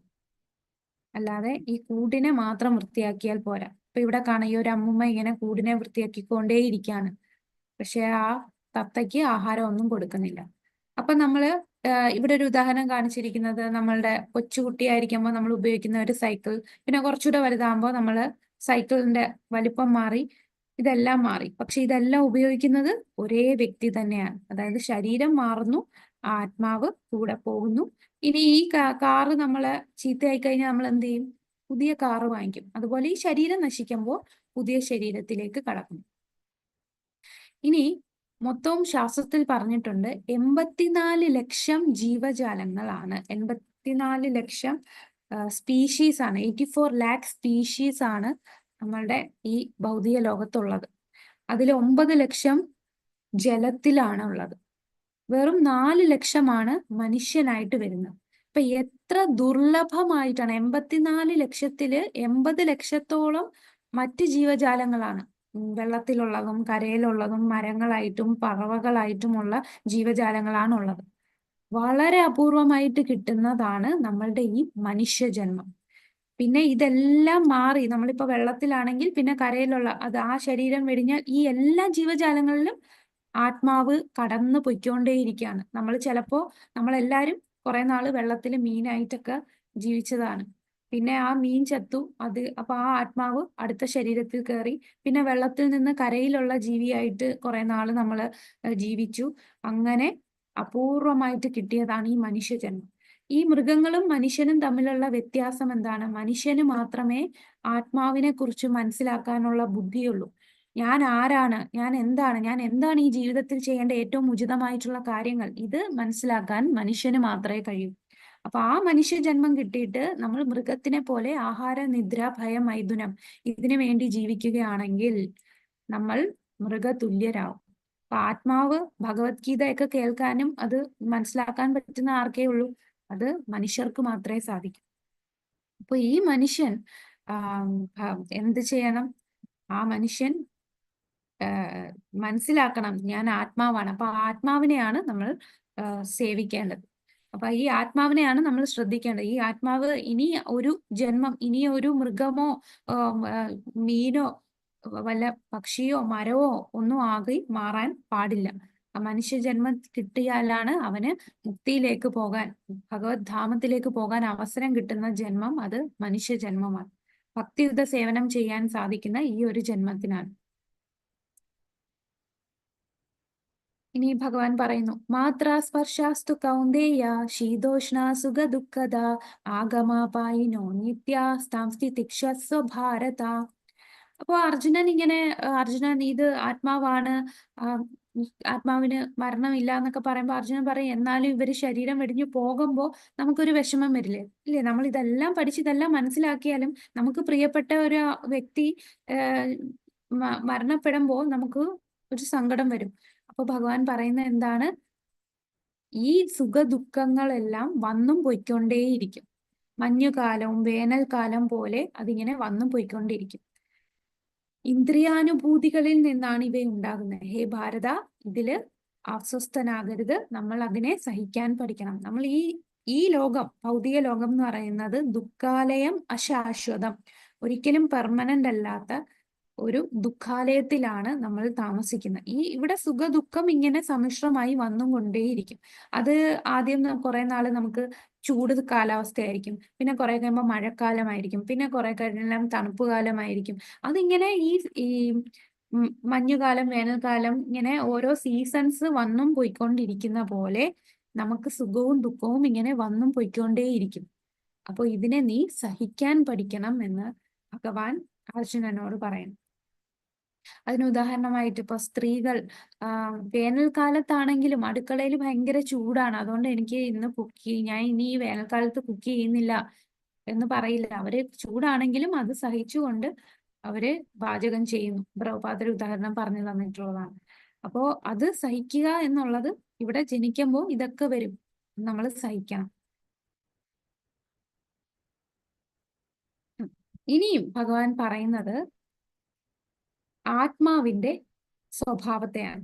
ന ജായതേ മ്രിയതേ വാ കദാചിന്നായം ഭൂത്വാ ഭവിതാ വാ ന ഭൂയഃ അജോ നിത്യഃ ശാശ്വതോയം പുരാണോ ന ഹന്യതേ ഹന്യമാനേ ശരീരേ. ആത്മാവിന് ഒരിക്കലും ജനന മരണങ്ങളില്ല. അതുണ്ടായിട്ടില്ല, ഉണ്ടാകുന്നില്ല, ഭാവിയിൽ ഉണ്ടാവുകയുമില്ല. അജനും നിത്യനും ശാശ്വതനും പ്രാചീനനുമാണത്. ശരീരം നശിക്കുമ്പോൾ അതിന് മരണമില്ല. അപ്പോ ആത്മാവ് ഒരിക്കലും മരിക്കുന്നില്ല. ആത്മാവ് ഇങ്ങനെ ഒരു ശരീരത്തിൽ നിന്ന് മറ്റൊരു ശരീരത്തിലേക്ക് പോയിക്കൊണ്ടിരിക്കുകയാണ്. ശരീരത്തിന് മാത്രമേ മരണമുള്ളൂ, ആത്മാവിന് മരണമില്ല. അപ്പൊ നമ്മൾക്ക് ആർക്കും മരണമില്ല. നമ്മൾ എന്ന് പറഞ്ഞാൽ നമ്മൾ ആരാണ്? നമ്മളെല്ലാം ആത്മാവാണ്, നമ്മൾ ഈ ശരീരമല്ല. ഈ ശരീരം മാത്രമേ പോകുന്നുള്ളൂ. നമ്മൾ എന്ന വ്യക്തി അടുത്ത ശരീരം എടുക്കും. ആത്മാവിന് ഒരിക്കലും ജനനവുമില്ല, മരണവുമില്ല. അതുണ്ടായിട്ടില്ല, ഉണ്ടാകുന്നില്ല, ഭാവിയിൽ ഉണ്ടാവുകയുമില്ല. അജനാണ്, നിത്യനാണ്, ശാശ്വതനാണ്, പ്രാചീനനാണ്. എത്രയോ ജന്മജന്മാന്തരങ്ങളായിട്ട് നമ്മൾ ഇങ്ങനെ പോയിക്കൊണ്ടേയിരിക്കുകയാണ്. ശരീരം മാത്രമേ നശിക്കുന്നുള്ളൂ, ആത്മാവിന് മരണമില്ല. വാസാംസി ജീർണാനി യഥാ വിഹായ നവാനി ഗൃഹ്ണാതി നരോപരാണി തഥാ ശരീരാണി വിഹായ ജീർണാന്യാനി സംയാതി നവാനി ദേഹി. പഴയ ഉടുപ്പുകൾ മാറ്റി പുതിയ എടുത്തണിയുന്നത് പോലെ ജീർണിച്ചുപയോഗിക്കാൻ കൊള്ളാത്തതായ ഭൗതിക ശരീരങ്ങൾ ഉപേക്ഷിച്ച് ദേഹി പുതുദേഹങ്ങൾ സ്വീകരിക്കുന്നു. നമ്മൾ നേരത്തെ പറഞ്ഞ പോലെ അഴുക്കായ ഡ്രസ്സ് വന്നാൽ നമ്മൾ കരയും, അയ്യോ എൻ്റെ ഉടുപ്പ് അഴുക്കായി പോയോ, ഇനി ഞാൻ എന്ത് ചെയ്യുമെന്ന് പറഞ്ഞ് കരയും. അത് മാറ്റിയിട്ട് നമ്മൾ പുതിയ ഉടുപ്പെടുത്തിടും. അതുപോലെയാണ് പഴകിയ ഉടുപ്പ് മാറ്റി പുതിയ എടുത്തണിയുന്നത് പോലെ ഈ ജീർണിച്ച് കൊള്ളാതായ ഈ ശരീരം ഇനി ഒന്നിനും കൊള്ളാതായി മാറുമ്പോൾ ഈ ആത്മാവ് എന്ത് ചെയ്യും? ഈ ശരീരം ഉപേക്ഷിച്ച് അടുത്ത ശരീരത്തിലേക്ക് കയറും. നൈനം ചിന്തന്തി ശസ്ത്രാണി നൈനം ദഹതി പാവകഃ ന ചൈനം ക്ലേദയന്ത്യാപോ ന ശോഷയതി മാരുത. ആത്മാവിനെ ആയുധങ്ങൾ കൊണ്ട് മുറിക്കാനോ അഗ്നിക്ക് ദഹിപ്പിക്കാനോ വെള്ളത്തിന് നനയ്ക്കാനോ കാറ്റിന് ശോഷിപ്പിക്കാനോ കഴിയുകയില്ല. അതാണ് ഇപ്പൊ അർജുനൻ പറയില്ലേ, ഞാൻ അവരെ കൊല്ലുകയാണ് എന്ന്. പക്ഷെ ഭഗവാൻ പറയാണ്, നീ ആരെയും കൊല്ലുന്നില്ല. കാരണം അവരെല്ലാം ആത്മാവാണ്, ആത്മാവിന് മരണമില്ല. അത് അടുത്ത ശരീരം ലഭിക്കുകയാണ് ചെയ്യുന്നത്. കൂടാതെ ഒരു ശസ്ത്രം കൊണ്ട് നീ അയക്കുന്ന ഈ ആയുധങ്ങൾ കൊണ്ടൊന്നും ആത്മാവിനെ കൊല്ലാൻ സാധിക്കില്ല. ആത്മാവിനെ ആയുധങ്ങൾക്ക് മുറിക്കാനാവില്ല, അഗ്നി കൊണ്ട് ദഹിപ്പിക്കാനാവില്ല, വെള്ളത്തിന് നനയ്ക്കാനോ കാറ്റിന് ശോഷിപ്പിക്കാനോ സാധിക്കില്ല. ഈ ആത്മാവ് എവിടെയാണ് സ്ഥിതി ചെയ്യുന്നത്? നമ്മളെ ശരീരത്തില്. ആത്മാവ് എവിടെയാണ് ശരീരത്തിലുള്ളത് എന്ന് അറിയാമോ?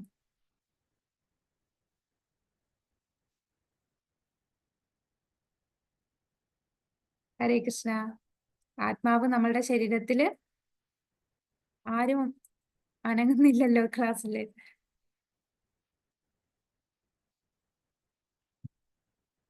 ആത്മാവ് എവിടെയാണ് ശരീരത്തില്? നമ്മുടെ ശരീരത്തില് മനസ്സ്. ആദർശ്, ഹരേ കൃഷ്ണ. മനസ്സ് അല്ല, നമ്മളുടെ ഹൃദയത്തിലാണ്. നമ്മളെ ഹൃദയത്തില്, നമ്മളെ ഹാർട്ട്, അതല്ലേ ഹൃദയം നിന്നു പോകുമ്പോഴാണ് മരണം സംഭവിക്കുന്നത്. നമ്മളുടെ ബ്രെയിൻ നിന്നു പോയാൽ മരണം സംഭവിക്കുന്നില്ല, ബ്രെയിൻ ഡെത്ത് മാത്രം. പക്ഷെ എന്നാലും ജീവൻ അവിടെ നിലനിൽക്കും. ഹൃദയം നിൽക്കുമ്പോൾ ശരീരം ശരീരം വെടിഞ്ഞ് ആത്മാവ് പോകുന്നു. അപ്പൊ നമ്മളുടെ ഹൃദയത്തിലാണ് ആത്മാവ് ഇരിക്കുന്നത്. ആ ആത്മാവിനെ കവർ ചെയ്ത് ഈ മനസ്സ്, ബുദ്ധി, മിഥ്യാഹങ്കാരം, അതൊക്കെ നമ്മൾ ഇനിയുള്ള ക്ലാസ്സുകളിൽ ഇതൊക്കെ എന്താണെന്ന് മനസ്സിലാക്കും. അപ്പൊ ഈ ഹൃദയത്തില് സ്ഥിതി ചെയ്യുന്നു നമ്മുടെ ആത്മാവ്. ഈ ആത്മാവിന്റെ സൈസ് എത്രയാണെന്നറിയോ? ആത്മാവിന് ഒരു അളവുണ്ട്. നമ്മളുടെ മുടി നാരിന്റെ അറ്റം എടുത്ത് നോക്കുക. മുടി നാരിന്റെ അറ്റം എന്ന് പറഞ്ഞാൽ തന്നെ നമുക്ക് കാണാൻ ബുദ്ധിമുട്ടാണ്. അതിനെ 10,000 തവണ മുറിക്കുമ്പോൾ ആ 10,000-ൽ ഒരു അംശമാണ് ആത്മാവിന്റെ വലിപ്പം. അപ്പൊ എത്ര ചെറുതാണ്, അത്രയും ചെറുതാണ് ആത്മാവ്. അത്രയും ചെറുതുള്ള ആത്മാവ് ഉള്ളത് കൊണ്ടാണ് നമുക്കിപ്പോ സംസാരിക്കാനും കേൾക്കാനും കാണാനും ഇതുപോലെ ആക്റ്റീവായിട്ട് നിൽക്കാൻ പറ്റുന്നത്.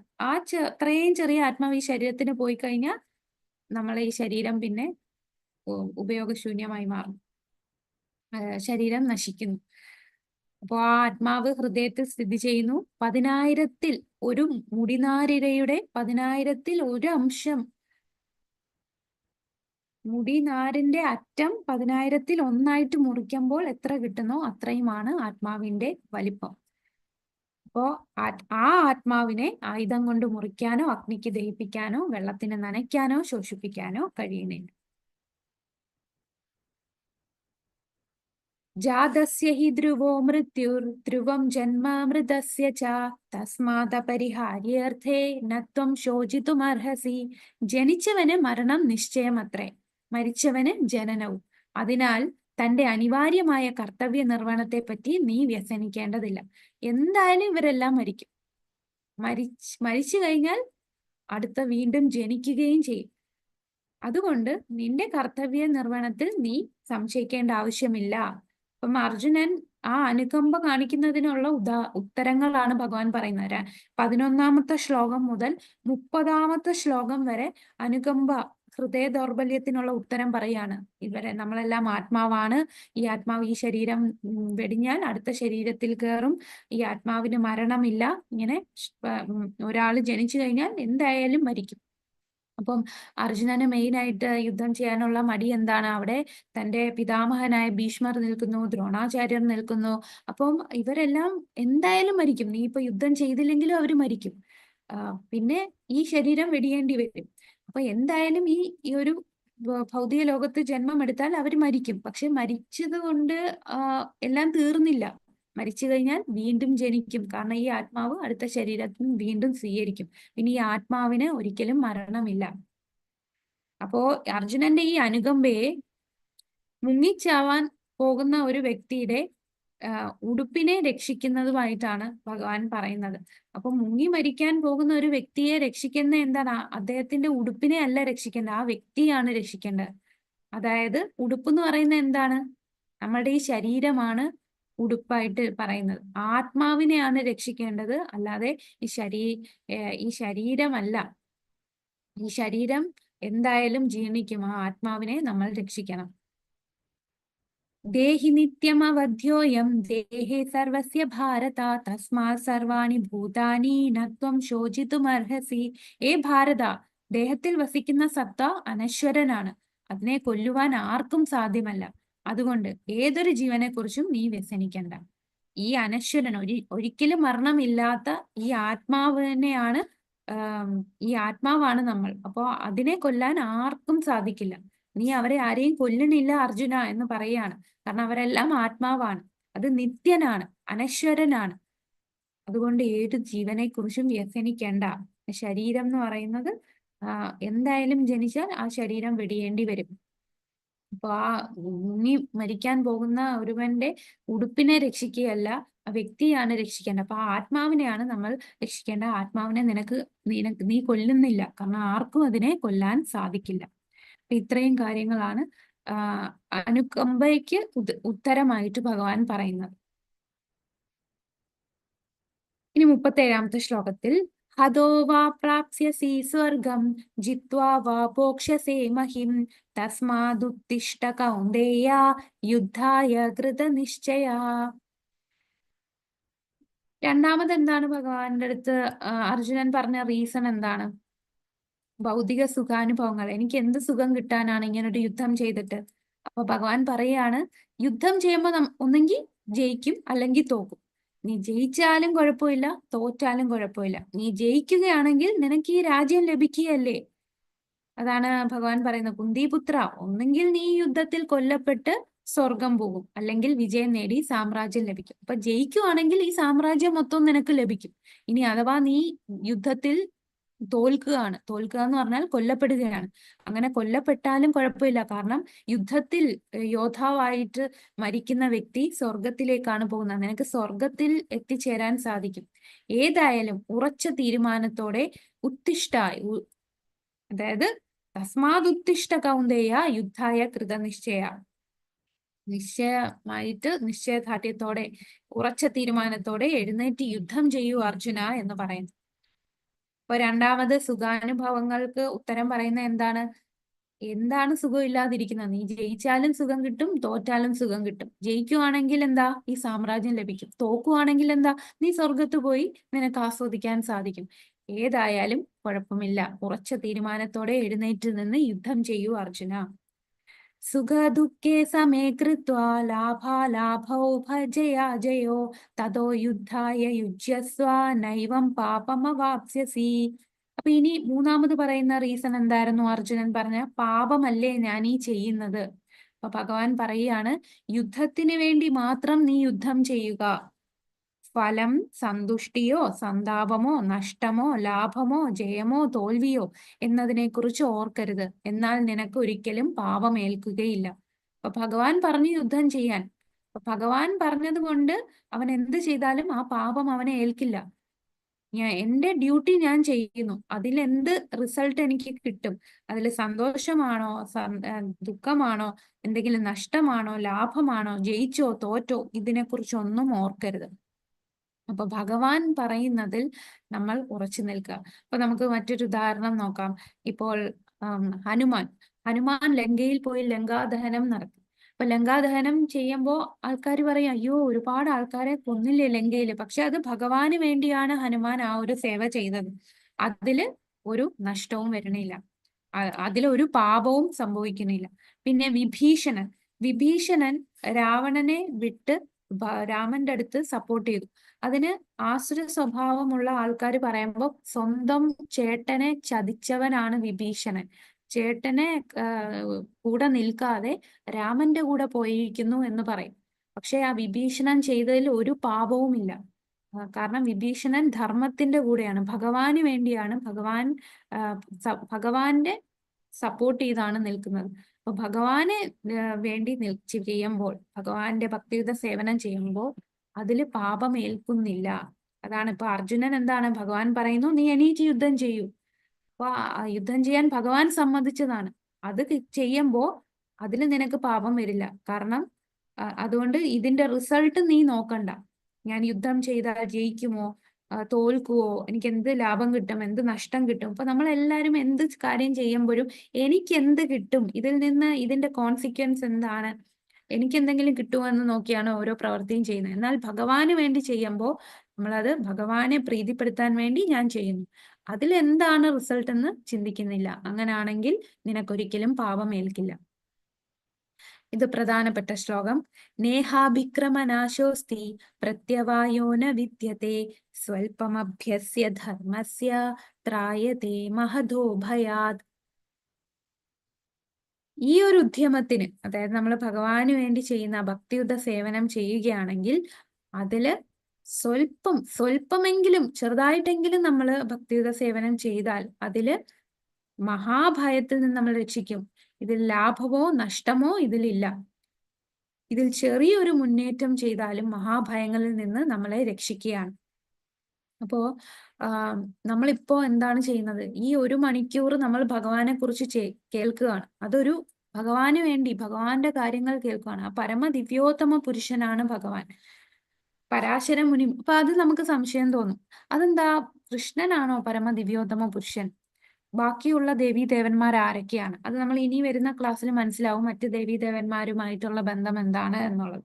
പരമദിവ്യോത്തമ പുരുഷൻ, സുപ്രീം എന്ന് പറയുന്നത് ഒന്നേ ഉള്ളൂ, അത് ഭഗവാൻ കൃഷ്ണനാണ്. അപ്പൊ ആ കൃഷ്ണൻ പറയുന്ന എന്താണ്, കൃഷ്ണന് വേണ്ടി നമ്മൾ ചെയ്യുന്ന ആ സുപ്രീം ലോഡ്. ഇപ്പം നമ്മൾ ക്രിസ്ത്യാനിറ്റി എടുത്താലും അവർക്ക് ഒരേ ഒരു ദൈവമേ ഉള്ളൂ. ഇപ്പൊ ജീസസ് ക്രൈസ്റ്റ് എന്ന് പറയുമ്പോൾ ദൈവപുത്രനാണ്. അവർക്ക് ആ ദൈവമാണ് എല്ലാം സൃഷ്ടിച്ചതെന്ന് പറയുന്നു. മുസ്ലിംസിനെ എടുത്താലും അവർക്ക് ഒരേ ഒരു ദൈവമേ ഉള്ളൂ. അവരെ അള്ളായാണ് എല്ലാം. അത് ഒറ്റ ദൈവത്തെ പറയുന്നു. ഇപ്പൊ ഹിന്ദുസിനാണ് നമ്മൾ പറയുന്ന ഒരുപാട് ദൈവങ്ങൾ, പക്ഷേ പരമപുരുഷൻ എന്ന് പറയുന്ന ഒന്നേ ഉള്ളൂ. ശരിക്കും ഹിന്ദുസിനും മുസ്ലിംസിനും ക്രിസ്ത്യൻസിനും എല്ലാം ഒറ്റ ദൈവമേ ഉള്ളൂ. ആ ഒരേ ദൈവത്തിനെ പല പേരിൽ വിളിക്കുന്നു എന്ന് മാത്രം. അപ്പൊ ആ പരമദിവ്യോത്തമ പുരുഷൻ അത് ഭഗവാൻ കൃഷ്ണനാണ്. അപ്പൊ അദ്ദേഹത്തിന് വേണ്ടി നമ്മൾ ചെയ്യുന്ന എന്തൊരു ചെറിയ സേവയും അത് മഹാഭയത്തിൽ നിന്ന് നമ്മളെ രക്ഷിക്കുന്നു. ഇപ്പൊ നമ്മൾ ചെയ്യുന്ന ഈ 1 മണിക്കൂർ വേണമെങ്കിൽ നമുക്ക് ഫോണിൽ റീൽസും കണ്ട്, ടിവിയും കണ്ട്, സീരിയലും കണ്ട്, അല്ലെങ്കിൽ എന്താ ഇൻസ്റ്റയിലും കയറി നമുക്ക് ഇരിക്കാം. പക്ഷെ അത് ചെയ്യാതെ നമ്മൾ ഭഗവാനെ കേൾക്കുക എന്ന് പറഞ്ഞാൽ അതിൽ ഒരു നഷ്ടവുമില്ല. തീർച്ചയായിട്ടും അത് നമ്മളെ സഹായിക്കും, മഹാഭയത്തിൽ നിന്ന് സഹായിക്കും. എന്താണ് മഹാഭയം? മഹാഭയം എന്ന് പറഞ്ഞാൽ എന്ത് ഭയമാണ് നമുക്കുള്ളത്? ഹരേ കൃഷ്ണ. നമ്മുടെ ഭയം എന്താണ്? അൺമ്യൂട്ട് ചെയ്ത് പറയാം കേട്ടോ. എല്ലാവർക്കും അൺമ്യൂട്ട് ചെയ്യാനുള്ള അവസരമുണ്ട്, പക്ഷെ ആരും അൺമ്യൂട്ട് ചെയ്യുന്നില്ല. Fear of death. അതെ, മരണം ഏത് സമയം വേണമെങ്കിലും സംഭവിക്കാം. പക്ഷെ മരണശേഷം നമ്മളിപ്പോ എന്താ പഠിച്ചത്? മരണം എന്ന് പറഞ്ഞാൽ ഈ ശരീരം നശിക്കുക. അപ്പൊ ആത്മാവ് എങ്ങോട്ട് പോകും?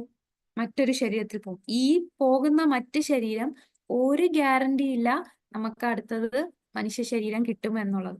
നമ്മൾ ഈ ജന്മം ചെയ്യുന്ന പ്രവൃത്തി മൃഗത്തിനെ പോലെ മൃഗതുല്യമായിട്ടാണ് പ്രവർത്തിക്കുന്നതെങ്കിൽ അടുത്ത ജന്മം ചിലപ്പോൾ മൃഗമായിട്ട് ജനിക്കാം. അപ്പൊ നമ്മൾ ഭക്തിയുദ്ധ സേവനം ചെറുതായിട്ടെങ്കിലും ചെയ്താൽ അതൊരിക്കലും നമ്മളെ മൃഗമായിട്ട് പോകില്ല. അത് ഗ്യാരണ്ടിയാണ്. നമ്മള് കാരണം മനുഷ്യ ജന്മം ഉണ്ടെങ്കിലേ നമുക്ക് ഭഗവാനെ മനസ്സിലാക്കാനും നമുക്ക് ഈ ശരീരത്തിൽ നിന്ന് മുക്തി ലഭിക്കാനും സാധിക്കുകയുള്ളൂ. മറ്റു മൃഗത്തിന്റെ ജന്മമാണെങ്കിൽ ഒരു പൂച്ചയോ നായയോ പിടിച്ചിരുത്തി ഭഗവത്ഗീത ശ്ലോകം പറയാനും നാമം ജപിക്കാനും ഒക്കെ പറഞ്ഞാൽ അതിന് സാധിക്കൂ. അപ്പൊ ആ മഹാഭയം എന്ന് പറഞ്ഞാൽ ഈ ശരീരം മരിച്ച് ഈ നശിച്ചു കഴിഞ്ഞ് നമ്മളുടെ ഈ ആത്മാവ് ഇനി വല്ല താഴ്ന്ന യോനിയിലേക്ക് കയറുമോ, താഴ്ന്ന ജന്മം വല്ലതും കിട്ടുമോ, അതാണ് മഹാഭയം. അപ്പോ ഈ നമ്മൾ ചെറുതായിട്ടെങ്കിലും ഭഗവാന് സേവനം ചെയ്താൽ ആ ഭയത്തിൽ നിന്ന് നമുക്ക് രക്ഷ നേടും. അതിനാണ് ഇവിടെ ഒരു എലിയുടെ ഒരു കഥയുണ്ട്. അപ്പൊ ഇങ്ങനെ ചെറി കഴിച്ചുകൊണ്ടിരിക്കുകയായിരുന്നു ഈ എലി. അപ്പോഴാണ് ദൂരെ നോക്കിയപ്പോ ഒരു നെയ്വിളക്ക് കാണുന്നത്. അപ്പൊ നെയ്വിളക്ക് കണ്ടപ്പോ അതിനെന്തോ വേറെ എന്തോ കഴിക്കാനുള്ളതാണെന്ന് കരുതി ഓടിച്ചെന്ന് ഈ നെയ്വിളക്കില് വന്ന് കഴിക്കാൻ നോക്കുകയാണ്. അപ്പൊ അതിന്റെ ശരീരത്തെല്ലാം നെയ്യ് വീണു. അങ്ങനെ ആ തീ അതിന്റെ ദേഹത്ത് കത്തിപ്പടർന്നു. അങ്ങനെ ഇത് ഇങ്ങനെ മരണവെപ്രാളത്തിൽ ഇങ്ങനെ ചാടുകയാണ്.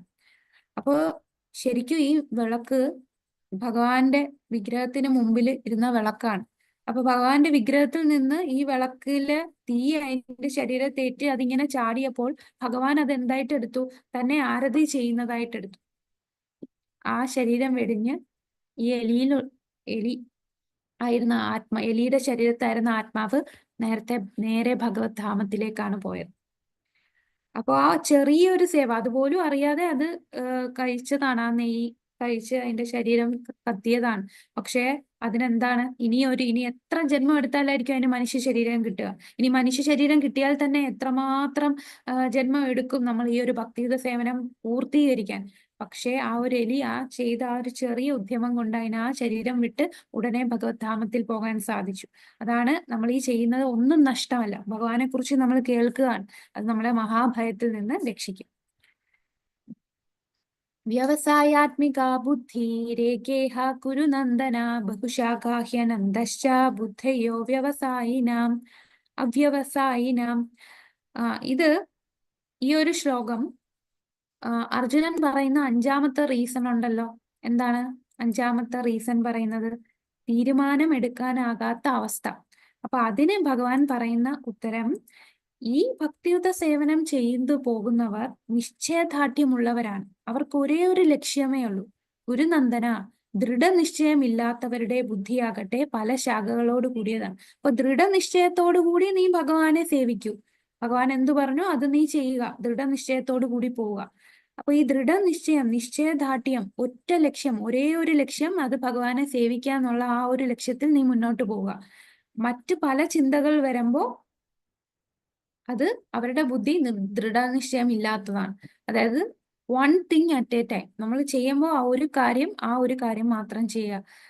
ഇപ്പൊ പഠിക്കുകയാണെന്നുണ്ടെങ്കിൽ പഠിക്കുക, അതിന്റെ അടുത്ത് ഫോൺ വെക്കുമ്പോൾ ഫോണിലൊരു മെസ്സേജ് വന്ന ഉടനെ പിന്നെ ഫോൺ നോക്കി അതിലേക്ക് പോകും. അപ്പൊ പഠിക്കുന്ന സമയത്ത് നമ്മളത് മാറ്റി വെക്കുക, അതിൽ തന്നെ കോൺസെൻട്രേറ്റ് ചെയ്യുക. അതാണ് ദൃഢനിശ്ചയത്തോടെ നിൽക്കുക എന്ന് പറയുന്നത്. അപ്പൊ ദൃഢനിശ്ചയത്തോടെ ഒരേ ഒരു ലക്ഷ്യം, ആ ഒരു ലക്ഷ്യത്തിൽ തന്നെ നമ്മൾ ദൃഢനിശ്ചയായിരിക്കുക.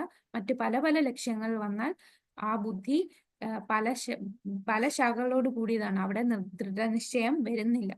അപ്പൊ അങ്ങനെ ദൃഢനിശ്ചയത്തോടെ ഭഗവാനെ സേവിക്കുക, അതാണ് നിന്റെ തീരുമാനം എടുക്കേണ്ടത്. അപ്പൊ തീരുമാനം എടുക്കാനാവുന്നില്ല, ഞാൻ യുദ്ധം ചെയ്യണോ അതോ ചെയ്യണ്ടേ, ഒരേ ഒരു ലക്ഷ്യം, അത് ഭഗവാൻ എന്ത് പറഞ്ഞോ അതുപോലെ ചെയ്യുക. അപ്പം അർജുനൻ ദൃഢനിശ്ചയത്തോടു കൂടി യുദ്ധം ചെയ്യുക. ഭോഗൈശ്വര്യ പ്രസക്താനാം തയാപഹൃത ചേതസാം വ്യവസായാത്മിക ബുദ്ധി സമാധൗ ന വിധീയതേ. ഭൗതിക ഐശ്വര്യത്തിലും സുഖാനുഭവത്തിലും അത്യാസക്തരായവർക്കും ഇവകളാൽ പരിഭ്രാന്തരായവർക്കും ഭക്തിപൂർവം ഭഗവത് സേവനം നടത്താൻ വേണ്ടുന്ന നിശ്ചയദാർഢ്യം ഉണ്ടാകില്ല. അപ്പൊ ആ ഭഗവാനെ സേവനം ചെയ്യാൻ നിശ്ചയദാർഢ്യത്തോടെ നിൽക്കാൻ ഭഗവാൻ പറഞ്ഞു. പക്ഷെ ഈ നിശ്ചയദാർഢ്യം ആർക്കൊക്കെ കാണില്ല? ഒരുപാട് ഭൗതികമായിട്ട് ആഗ്രഹങ്ങൾ ഉള്ളവർക്കും, സുഖം, എനിക്ക് എപ്പോഴും സുഖം, നമ്മുടെ ഇന്ദ്രിയങ്ങൾക്ക് സുഖം കിട്ടണമെന്ന് ആഗ്രഹിക്കുന്നവരും, അങ്ങനെ ആസക്തി ഉള്ളവർക്കും അവർക്ക് ഒരിക്കലും ഭക്തിപൂർവം ഭഗവത് സേവനം ചെയ്യാനുള്ള നിശ്ചയദാർഢ്യം കിട്ടുകയില്ല. ഇനി അപ്പൊ നമ്മള് എല്ലാത്തിനും ഉത്തരം പറഞ്ഞോ? ഇനി ഒരെണ്ണത്തിനൂടെ ഉത്തരം പറയാനുണ്ടല്ലേ. കുലക്ഷയം അത് പറയുന്നുണ്ട്. അപ്പൊ നമ്മൾ ആദ്യം പറഞ്ഞ എന്താണ്? അർജുനന്റെ ആദ്യത്തെ റീസൺ അനുകമ്പയ്ക്ക് ഭഗവാൻ പറഞ്ഞ എന്താണ്? ഇവരെല്ലാം ആത്മാവാണ്, ആത്മാവിന് മരണമില്ല, ജനിച്ചാൽ എന്തായാലും ആ ശരീരം വെടിയണം, അതുകൊണ്ട് നീ ആരെയും കൊല്ലുന്നില്ല, ആ ആത്മാവിനെയാണ് നമ്മൾ ശ്രദ്ധിക്കേണ്ടത് എന്നുള്ള കാര്യം പറഞ്ഞു. രണ്ടാമത്തെ റീസൺ എന്താ പറഞ്ഞത്? ഭൗതിക സുഖാനുഭവം. അപ്പം ഭഗവാൻ എന്താ പറഞ്ഞത്? യുദ്ധത്തിൽ എന്തായാലും ജയിച്ചാലും തോറ്റാലും കുഴപ്പമില്ല, ജയിക്കുകയാണെങ്കിൽ നിനക്ക് ഈ രാജ്യം മൊത്തം കിട്ടും, തോക്കുവാണെങ്കിൽ നിനക്ക് സ്വർഗം പ്രാപിക്കാം, പിന്നെ അവിടെ എന്താണ് നഷ്ടം? മൂന്നാമത്, പാപമല്ലേ ഞാൻ ചെയ്യുന്നത്. അപ്പൊ ഈ ഒരു ഉദ്യമത്തിന് ഭഗവാന് വേണ്ടി സേവനം ചെയ്യുമ്പോൾ അതിന്റെ ലാഭം, നഷ്ടം, തോൽവി, ജയം, ഇതൊന്നും നീ നോക്കണ്ട, അതിന് പാപം ഏൽക്കുകയില്ല. ഇനി നാലാമത് എന്താ പറഞ്ഞത്? കുലം നശിക്കില്ലേ, ഇവരെല്ലാം മരിച്ചു കഴിഞ്ഞാൽ സ്ത്രീകളെല്ലാം ദുഷിച്ചു പോകും, അങ്ങനെ വേണ്ടാത്ത കുട്ടികൾ ഉണ്ടാവും, ആ കുട്ടികൾക്ക് ഫാമിലി കൾച്ചർ ഇല്ലാതായി പോവും, അങ്ങനെ പിതൃക്കൾക്ക് പിണ്ടോദകം ചെയ്യാനായിട്ട് ആളില്ലാതായി പോവും, അങ്ങനെ പിതൃക്കളെല്ലാം നരകത്തിൽ പോകും.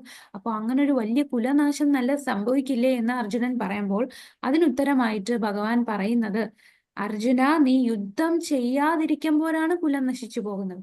നീ യുദ്ധം ചെയ്യാതെ ഓടിപ്പോയി കഴിഞ്ഞാൽ നാളെ ആൾക്കാർ എന്താ പറയാ? ഈവൻ ദുര്യോധനനും കൗരവരും എന്താ പറയാ? അർജുനൻ ഈ ഒരു യുദ്ധം ചെയ്യാതിരിക്കുന്നത് അനുകമ്പ കൊണ്ടാന്ന് അവര് പറയില്ല, ഞങ്ങളെ പേടിച്ചോടിയവനാണെന്നേ പറയും. ഞങ്ങളോട് യുദ്ധം ചെയ്യാൻ വയ്യാതെ പേടിച്ചോടി എന്ന് പറയും. അങ്ങനെ ബാക്കിയുള്ള ഇനി വരുന്ന ജനറേഷനും അർജുനനെ പോലെ ധീരനായിട്ടുള്ള വ്യക്തി തന്റെ കർത്തവ്യം ചെയ്യാതെ ഇത്രയും ക്രൂഷ്യൽ ആയിട്ടൊരു സിറ്റുവേഷൻ വന്ന് ഫ്രണ്ടിൽ നിൽക്കുമ്പോൾ അത് ചെയ്യാതെ ഭയം ഓടിയെന്നേ പറയും. അപ്പൊ അർജുനൻ അങ്ങനെ തന്റെ കർമ്മം ചെയ്യാതെ പോയി, അതുകൊണ്ട് ബാക്കിയുള്ളവരും അങ്ങനെ ചെയ്യാതെ പോകും. അതുകൊണ്ട് നീ യുദ്ധം ചെയ്തില്ലെങ്കിലാണ് ഈ കുലം നശിച്ചു പോകുന്നത്. നീ ഒരു മാതൃകയായിരിക്കണം.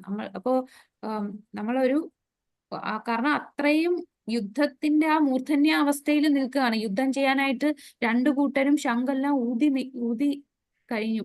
അത് കഴിയുമ്പോഴാണ് അർജുനൻ ഞാൻ യുദ്ധം ചെയ്യണില്ല എന്ന് പറഞ്ഞിരിക്കുന്നത്. നമ്മളൊരു പഠിക്കുന്ന ലെവലില് എക്സാമ്പിൾ പറഞ്ഞാൽ, ഇപ്പൊ എല്ലാരും നീറ്റ് എൻട്രൻസ് എക്സാം എഴുതാണ്. അപ്പൊ അതിന് 2 വർഷമൊക്കെ കഠിനാധ്വാനം ചെയ്ത് പഠിച്ച് പരീക്ഷ എഴുതാനായിട്ട് എക്സാം ഹാളിൽ എത്തി ഇരുന്നിട്ട് പറയുകയാണ്, എനിക്ക് എക്സാം എഴുതാൻ വയ്യ, ഞാൻ പോവാന്ന് പറഞ്ഞ് ഇറങ്ങിപ്പോകുന്ന ഒരു അവസ്ഥയാണ്. അപ്പോ ആ ഒരു സമയത്ത് ഇങ്ങനെ താൻ ഇത്രയും നാളും കഴിഞ്ഞ് ഇതെല്ലാം ചെയ്ത് ഇത്രയും ധീരൻ, കാരണം അർജുനൻ സാധാരണ മനുഷ്യനല്ല. അർജുനന് പാശുപതാസ്ത്രം ശിവൻ മഹാദേവൻ കൊടുത്തിട്ടുണ്ട്. ധീരനായിട്ടുള്ള യോദ്ധാവാണ്, ഭഗവാന്റെ ഉറ്റ സുഹൃത്താണ്. ചൊല്ലിയപ്പോ കേട്ടായിരുന്നു അസ്ത്രം കൊടുത്തത്. എന്തോ കേട്ടില്ല. ഹരേ കൃഷ്ണ. കേട്ടില്ല. ഹരേ കൃഷ്ണ മാതാജി പറഞ്ഞോളൂ, കേൾക്കാൻ വയ്യായിരുന്നു. ഓക്കെ, കേൾക്കുന്നില്ല മാതാജി. ശരി. അപ്പോ അങ്ങനെയുള്ള അർജുനൻ എല്ലാം ഉപേക്ഷിച്ചു പോയാൽ ബാക്കിയുള്ളവരും അതുപോലെ ചെയ്യും. അവരും അവരുടെ ഡ്യൂട്ടി ചെയ്യില്ല. അതുകൊണ്ട് നീ യുദ്ധം ചെയ്യണം എന്ന് പറയും. ഭോഗൈശ്വര്യ പ്രസക്താനാം തയാപഹൃത, ഇത് നമ്മൾ പറഞ്ഞു അല്ലെ. അടുത്തത് 62ാമത്തെ ശ്ലോകം. ധ്യായതോ വിഷയാൻ പുംസ സംഗസ്തേ ശുഭജായതേ സംഗാത് സഞ്ജായതേ കാമ കാമാത് ക്രോധോഭിജായതേ. ഇന്ദ്രിയ വിഷയങ്ങളെ പറ്റി ചിന്തിച്ചുകൊണ്ടിരിക്കുന്നവർക്ക് അവയിൽ ആസക്തി ഉണ്ടാകുന്നു. ആസക്തിയിൽ നിന്ന് കാമവും അതിൽ നിന്ന് ക്രോധവും ഉളവാകുന്നു. ഇത് വളരെ പ്രധാനപ്പെട്ട ഒരു ശ്ലോകമാണ്. ഇത് നമ്മളുടെ ഈ സമൂഹത്ത് നടക്കുന്ന കാര്യങ്ങളുമായിട്ട് നമുക്ക് കണക്ട് ചെയ്യാൻ പറ്റും. അതായത് ധ്യായതോ വിഷയാൻ പുംസ, ഏതെങ്കിലും ഒരു വിഷയം കാണുമ്പോൾ അതിൽ നമുക്ക് ആദ്യം ആസക്തി ഉണ്ട്. അപ്പോൾ 8 സ്റ്റെപ്പാണ് നമ്മൾ വീണു പോകാനുള്ള 8 സ്റ്റെപ്പാണ്. അതിന് ഉത്തമ ഉദാഹരണമായിട്ട് ഇപ്പം നമ്മളുടെ യൂത്തിന്റെ ക്ലാസ് തന്നെ ആയതുകൊണ്ട് സ്ത്രീ, ഒരു പുരുഷനും സ്ത്രീയും. അപ്പൊ ആദ്യം ഒരു പുരുഷൻ സ്ത്രീയെ കാണും. സ്ത്രീയെ കാണുക എന്ന് പറഞ്ഞാൽ ആ വിഷയം, ഇന്ദ്രിയ വിഷയം അതിനെ കണ്ണുകൊണ്ട് കാണുന്നു. അപ്പൊ കാണുമ്പോൾ ആ സൗന്ദര്യത്തിൽ അട്രാക്റ്റ് ആയി. പിന്നെ ആ പെൺകുട്ടിയോട് പുരുഷൻ എന്തായി? ആസക്തിയായി. ആസക്തി വന്നു. ആ പെൺകുട്ടിയുമായിട്ട് കൂടുതൽ അടുക്കാനുള്ള പല ശ്രമങ്ങൾ നടത്തുന്നു. അങ്ങനെ പല ശ്രമങ്ങൾ നടത്തിയതിനു ശേഷം എന്താകും? അപ്പൊ ആദ്യം ഇന്ദ്രിയ വിഷയങ്ങളെ പറ്റി ചിന്തിക്കുന്നു, പിന്നീട് ആസക്തിയായി, അതിനുശേഷം അത് കാമമായി മാറും. ഇനി കാമം സാധിക്കാതെ വരുമ്പോഴാണ് ക്രോധമായി മാറുന്നത്. ക്രോധം, ദേഷ്യം വരും. നമ്മൾ ആഗ്രഹിച്ചത് കിട്ടിയില്ല എന്നുണ്ടെങ്കിൽ ദേഷ്യം വരും. ദേഷ്യം വന്നു കഴിഞ്ഞാൽ എന്താണ്? ദേഷ്യത്തിൽ നിന്ന് സമ്മോഹം ഉണ്ടാകുന്നു, ഓർമ്മ നശിക്കുന്നു. ഓർമ്മ നശിക്കിൽ നിന്ന് ബുദ്ധി നശിക്കുന്നു. ബുദ്ധിനാശം കൊണ്ട് വീണ്ടും ഭൗതിക കരയിലേക്ക് വീണ് നാശം സംഭവിക്കും. നമ്മുടെ സമൂഹത്തിൽ ഒരുപാട് കൊലപാതകങ്ങളും ഒരുപാട് പല കേസസും നമ്മൾ കാണുന്നുണ്ട്. അപ്പൊ ഈ നമ്മൾ ശ്രദ്ധിച്ചാൽ അറിയാം, ഈ ചെയ്യുന്ന വ്യക്തികൾ ഒരുപാട് പഠിപ്പുള്ള ആൾക്കാർ വരെ ഇത് ചെയ്യുന്നുണ്ട്. വളരെ എഡ്യൂക്കേറ്റഡ് ആയിട്ടുള്ള ആൾക്കാർ വരെ കൊലപാതകത്തിൽ വന്ന് നിൽക്കുന്നു. കാരണം എന്താ അവിടെ സംഭവിക്കുന്നത്? അവര് ആഗ്രഹിച്ച ആസക്തി ഉണ്ടായി, അവർക്ക് അതിനോട് അതിയായ ആഗ്രഹം വന്നു, കാമമുണ്ടായി. പക്ഷെ അത് സാധിച്ചില്ല. അത് സാധിക്കാത്തത് കൊണ്ട് അവർക്ക് അത്രയും ദേഷ്യം വന്നു. ദേഷ്യം വന്നാൽ നമുക്ക് കണ്ണും കൈയും മൂക്കും കാണാൻ പറ്റില്ല എന്ന് പറയുന്ന പോലെ ദേഷ്യം വന്നാൽ ഒന്നും ചിന്തിക്കില്ല. അതാണ് ദേഷ്യം വരുമ്പോൾ എന്ത് സംഭവിക്കും എന്നാണ് ഈ ശ്ലോകത്തിൽ പറയുന്നത്. ദേഷ്യം വന്നു കഴിഞ്ഞാൽ പിന്നെ നമുക്ക് ഇല്യൂഷൻ ആവും. പിന്നെ നമുക്ക് ഓർമ്മ നശിക്കും. ഓർമ്മ നശിക്കും എന്ന് പറഞ്ഞാൽ നല്ലത് ഏത് ചീത്ത ഏത് എന്നുള്ളതൊക്കെ നമ്മൾ നേരത്തെ പഠിച്ച് നമുക്ക് അറിയാവുന്നതായിരിക്കും. പക്ഷെ ദേഷ്യം വന്നു കഴിഞ്ഞാൽ നമ്മൾ ആ ശരിയും തെറ്റും ഒന്നും ചിന്തിക്കില്ല. അതിന്റെ ഓർമ്മ നശിക്കും. അങ്ങനെ നമ്മളുടെ ബുദ്ധി നശിക്കുകയാണ്.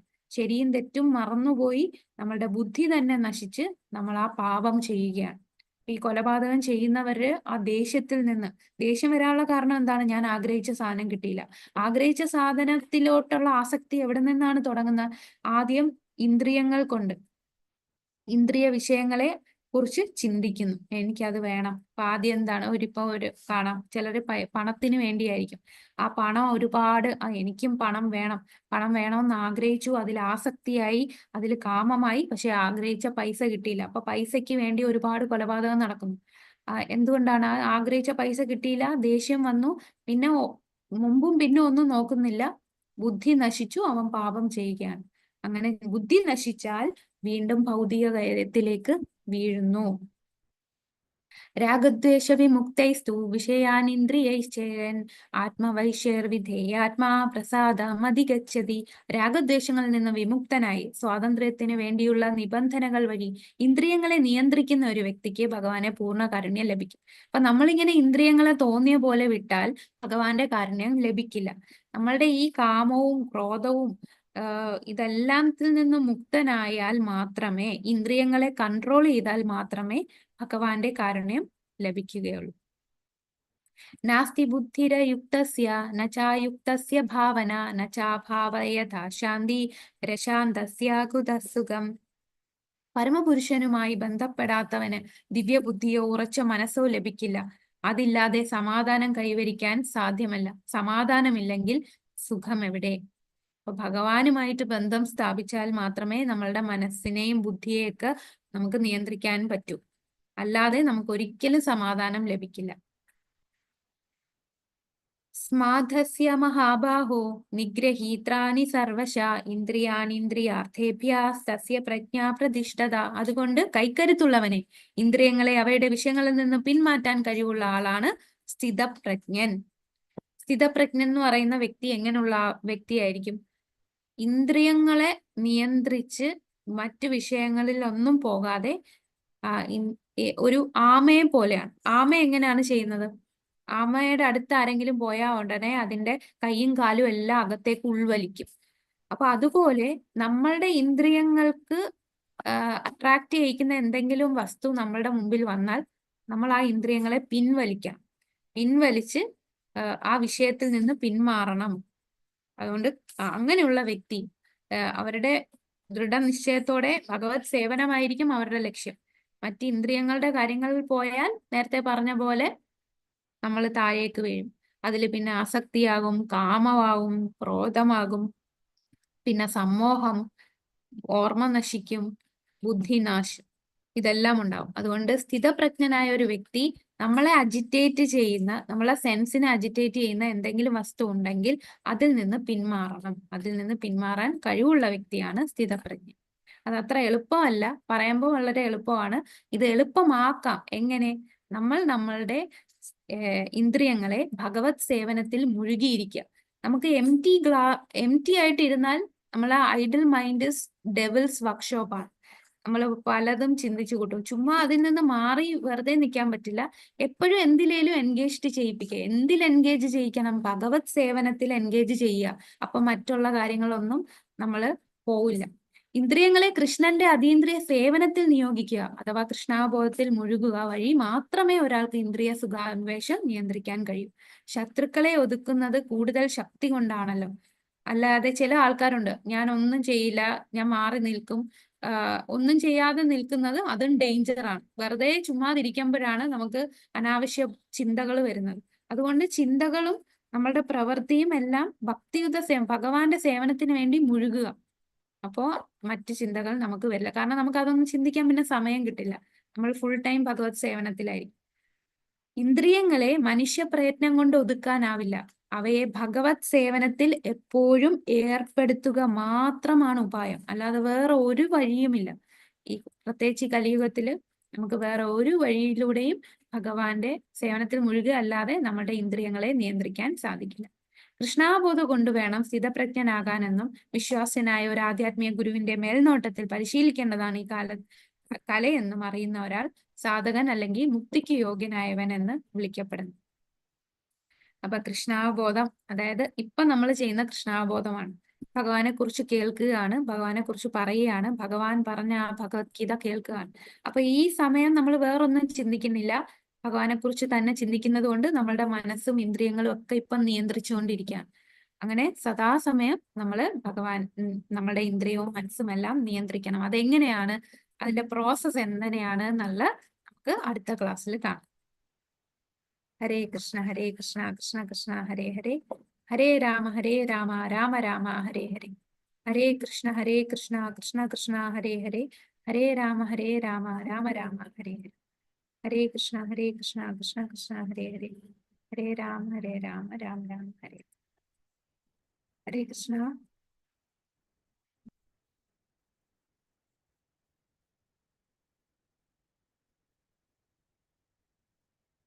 ഹരേ കൃഷ്ണ. ഹരേ കൃഷ്ണ മാതാജി. ഹരേ കൃഷ്ണ മാതാജി.